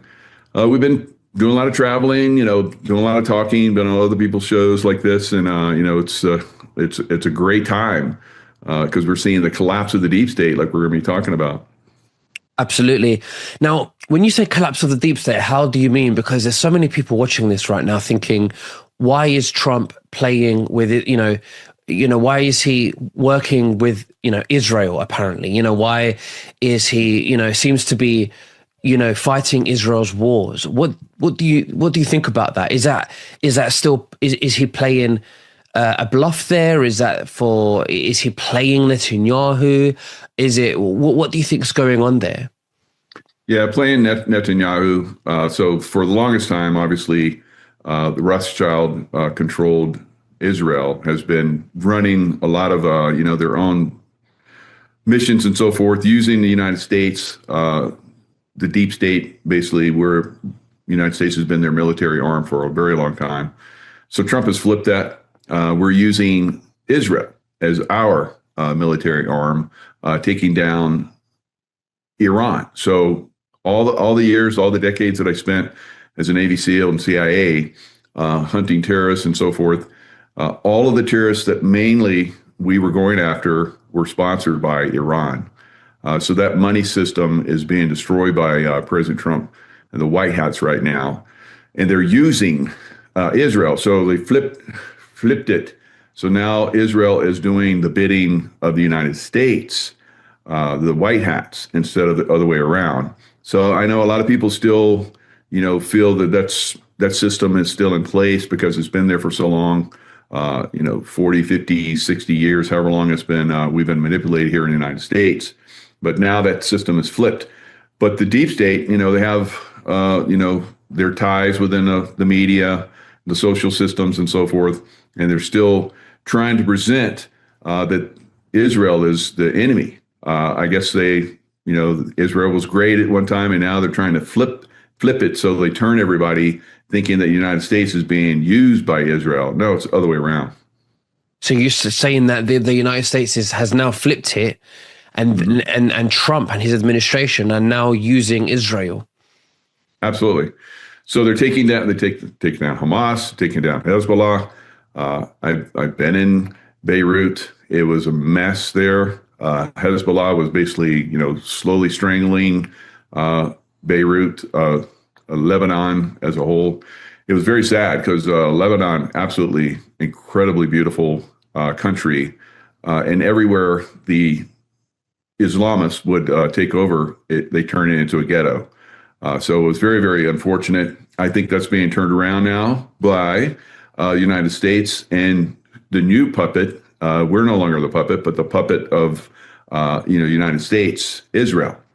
So Israel's taking down all of the enemies that we should have been taking down, like President Trump keeps saying. For 47 years, this Islamist group came in and took over Iran, another beautiful country with beautiful people. Same thing in Palestine, same thing in Lebanon, same thing in Afghanistan, where I, was also, as a Navy SEAL, and then as, a CIA contractor. Same thing in Iraq, on and on and on. All throughout the Middle East, Iran has been, subverting the goodwill of people all around, just like we saw in Venezuela. You had a deep state activity, taking over Venezuela. Look how easily that was taken out. Now we're seeing in Iran a superb, takedown of the Iranian regime. So Pahlavi, who's the son of the Shah, has basically told us that you don't need boots on the ground. So I said right from the beginning, we're going to have to put boots on the ground because there's no way these Islamists are going to give up that country. I've fought them for like decades. They're once they dig in, you're going to have to uproot them hard. So now Pahlavi is saying you don't need to put boots on the ground because we have the military, not the IRGC, which is the Iranian, guard, that's deep state. You have the military, the people's military of Iran are basically flipping, and they're ready to take their country back. So you have these, different immortal guards, they're calling themselves. So the military is coming in, they're forming a new military that's going to take over Iran. They'll need our help. I think with, we come in with air power.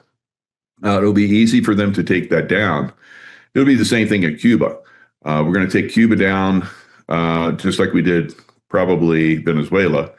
So that we're moving in that direction where we're saying, the people that have been controlling Cuba, we want to arrest them just like we did, in Venezuela.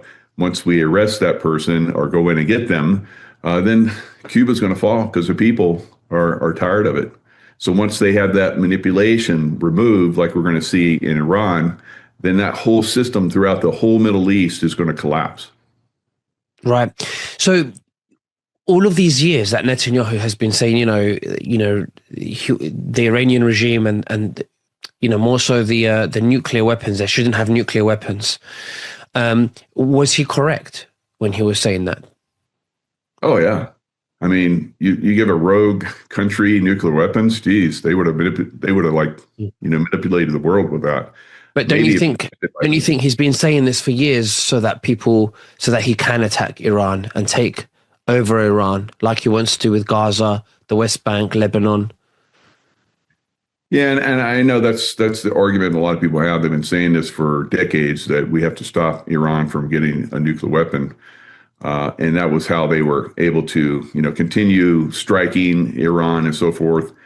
But now we've seen that flip. We've seen President Trump get involved, and the situation was actually real this time, that they were very, very close to getting that nuclear weapon. And so we've stopped that out. We're going to take their ability to create a nuclear weapon. You don't give a child, a 5-year-old child, a pistol or a rifle. That's stupid. That's what you'll be doing. a radical child, to get control and maintain their power system through the deep state, through the City of London. So the City of London, all the way down into, they put, these Islamists in power there in Iran, and so that's being collapsed. So this entire worldwide system of control, manipulation, money laundering, all the different things that we've been seeing for, decades and decades and decades is now being destroyed.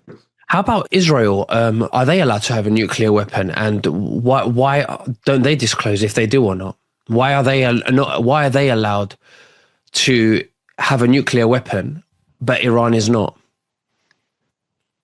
Well, the same reason that the United States and Britain and France and all these other countries have nuclear weapons, because they're somewhat, I guess, responsible with that nuclear weapon, and it's a deterrent. So we've seen the same thing in Pakistan and India. India had nukes, and then somehow, some way, Pakistan got nukes, and so it's kind of like a deterrent. So one side doesn't blast the other side into obsolescence. So that's one way that we've been doing that. I don't think the nukes are going to be used, but imagine if they were. Things would get out of hand very quickly around the world. So when you say that Hamas has been taken down, who has taken down Hamas? Israel through United States support. So again, taking down the deep state. So radical Islamists. If most people have never fought radical Islamists, I have for decades. They're horrific. What they do. They cut people's heads off. I've seen them blow people up in markets that were innocent. I've seen the results of that. I've seen people on the side of the road, families that had roadside bombs that were meant for military that happened to catch a family that was traveling in their van, burned alive in the truck. So yeah, these people are extreme evil, and we've been allowing them to coexist with us for a long time, and to actually come into our countries, Australia, New Zealand, and throughout Europe, here in the United States, actual criminals, terrorists have been coming into our countries. So that's got to be stopped. That's got to be turned around. They have to be sent back to wherever they came from. And I think that movement is gaining speed throughout Europe. We're seeing it in Ireland. We're probably going to see it in your country, in UK, pretty soon. But these people are going to be turned around and sent back because they're literally terrorists. A lot of the Syrian terrorists that were, had their brides. That these women that left their countries to be brides of these terrorists, they found out the hard way that these were very evil people. But some of them converted. They denounced the West. They felt just like so. That's their mentality. That's what they think. It's basically against all of our constitutions. Throughout the world that we have allowed these and take over our countries to infiltrate, and I think that's going to be turned around pretty soon. Don't you think Zionists are just as bad? Absolutely, yeah. So the Zionist is pretty much the same thing as some of these Muslim terrorists. Now, some people think that Israel is just nothing but a Zionist country. How was Israel formed? They were formed, from the Rothschild group, and we know the Rothschilds are trying to take over and control the world. They're the deep state, so we can't allow that to happen, of course. But just like we see in every country throughout the United States, throughout Europe, in other countries, we have a deep state that has been manipulated. In some cases, still, I think in your country, the deep state still is at the very top. So. It's going to be turned around. Same thing in France. Same thing in Germany. But the people, like we just saw in Venezuela, like we're going to see in Cuba, like we're going to see in Iran, are going to rise up and strike back and take back their countries. I think the same thing will happen probably throughout Europe. Same thing. The United States, we're doing it here in the United States. We just saw Tina Peters get released today from prison. So we had the deep state in Colorado. The Democrats basically had taken this innocent woman that was trying to reveal that the election process was compromised, and they crushed her rights and they threw her in prison.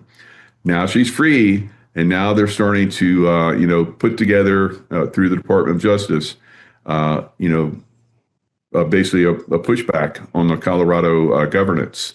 And we'll probably see some of those people actually in prison at some point because they actually absolutely committed crimes. Now we're moving into L.A., the mayor of L.A., and we're seeing Spencer Pratt, who is a Republican, who is probably going to win or getting very close, or at least one of the top contenders for the mayor of L.A. So this is a collapse of a system that's been in place and controlled California for a long time. Same thing, deep state is basically being broken down. So people are starting to see people rising up. People are going to vote on a massive scale tomorrow, and we'll see what happens. If Spencer Pratt, is one of the top contenders, or if he gets 51% of the vote, then it's a done deal. He will be the mayor.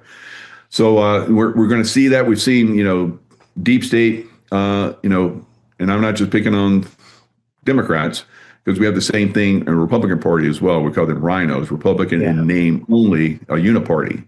So we've seen in 3 states, 3 people that were very, had been elected over and over again, that were not really part of, the agenda that, United States people, the people of the United States voted for President Trump to be president. So he's taking down these people that don't vote in the way that we want them to vote. They've been voting against we the people. So those people were taken out. So we've got 3 different, rhinos, major rhinos that were taken out in Texas, Louisiana, and Kentucky. And we're going to continue to see that process, I believe, going forward. We'll see the process probably in Europe. We'll see the process soon in Iran, then in Cuba, if not sooner. Who knows? Maybe Cuba will go before Iran. But all these different countries are going to go. All these countries, the people are going to rise up, and they're going to take back their countries. And it's always supposed to be for we the people. Somehow, some way, we've allowed, or they have taken control over we the people through these deep state governances, and they are going to be collapsed very quickly. Oh, we hope so. Absolutely. I want to go back to Hamas, because a lot of the viewers who are watching this believe that Hamas was an inside job by Israel. What are your views on that? Oh, I totally agree. I believe that the deep state side of Israel instigated that. Now, remember, President Trump wasn't involved during that time frame, or so we thought. Well, he wasn't in the position of president, but behind the scenes, because we know that Biden was a double, and so we were seeing this takedown. Same thing with Netanyahu. Netanyahu's gone too, so we're seeing a double for Netanyahu, and so all these people that are or were evil and manipulative, like we saw with Netanyahu, basically. Organizing that, because you look at how long it took for the Israeli military to respond to that, it's quite obvious. And then they came in and, hours and hours later, that's ridiculous. It should have never happened to begin with. That was allowed to happen. Israel was warned by Egypt. Egypt even warned them. You're going to have an attack. We're getting it on our side. So everybody knew that Israel was going to get attacked, and then magically it got attacked, and nothing was done for hours and hours and hours. That was to get the public involved, and public wanting them to go into, Palestine and basically, hammer those innocent people. A lot of them innocent, obviously. War. I've been in war. For most of my life, the innocents suffer more than the combatants always. So this is what we're seeing, I believe, with President Trump. He's not going in and hammering. He's just surgically removing, the top people. This is what I did when I was in the CIA. We would surgically remove the top people over and over. So whoever stepped up, all right, they're gone. Who else wants to be in charge? Okay, you're next. So this is the way of surgical strikes. This is the way of, I think, perfection. So you don't have to, come in and just carpet bomb, a whole country. This is what if you do that, if we did that in Iran, it would take them decades and decades to recover from that.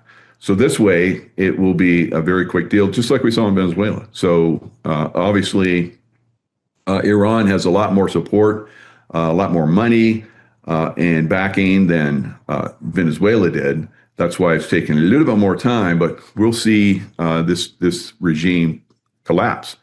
They've had 47 years to ingrain and dig in and manipulate things. So it's going to take a little bit more time for them, but as we're seeing, it's right on the cusp of turning. Absolutely.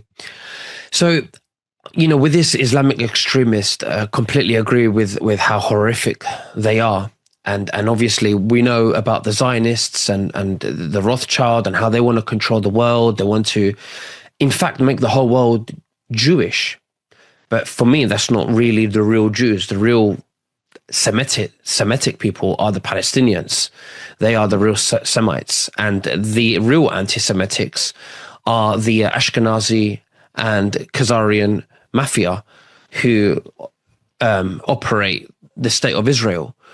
And they are pretending to be Jews, but really they are Luciferians or dark consciousness or disconnected from source type of consciousness that just want to, create a synthetic reality, everything synthetic, detach us from organic reality and from ourselves.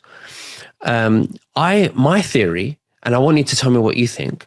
My theory is that this Islamic, corruption that we're seeing flooding into everyone's countries, and you see all these gang rapes and all of these things going around, although it's very horrific, it's barbaric. I think that benefits Israel because it masks, or smoke screens us from what's really going on with them, whilst they are teaching us in schools and our children about how bad Hitler was. So what do you think about that? Because, what do you think? Yeah, the Zionist, the Islamist, one and the same, part of the same system, City of London, all part of the same, the Vatican, all one and the same. So we're seeing the collapse of that entire system. So we think they're, against each other, but they're one and the same. So we have to, collapse both those systems at the same time, and that's what's happening. So that's the confusion I think a lot of people have. They look at Israel and they think Israel bad. No, it's like you just said, the Zionist. And then we look at the Muslims, the Muslims bad. It's like, no, we look at, the Islamist, fundamentalists, they're bad. If we look at, a lot of different groups, Democrat Party is like, Luciferian. It's like, it's incredible. And then parts of the Republican Party. You could look at the same thing happening in the UK. Keir Starmer, should have stepped down, still holding on to power, because that's a power base that a lot of these people have. The same thing in France, same thing in Germany. Those people that are in those positions of power were selected. They weren't chosen by the people. They were selected to be in those positions because they allow this criminality to exist within the countries and throughout the world.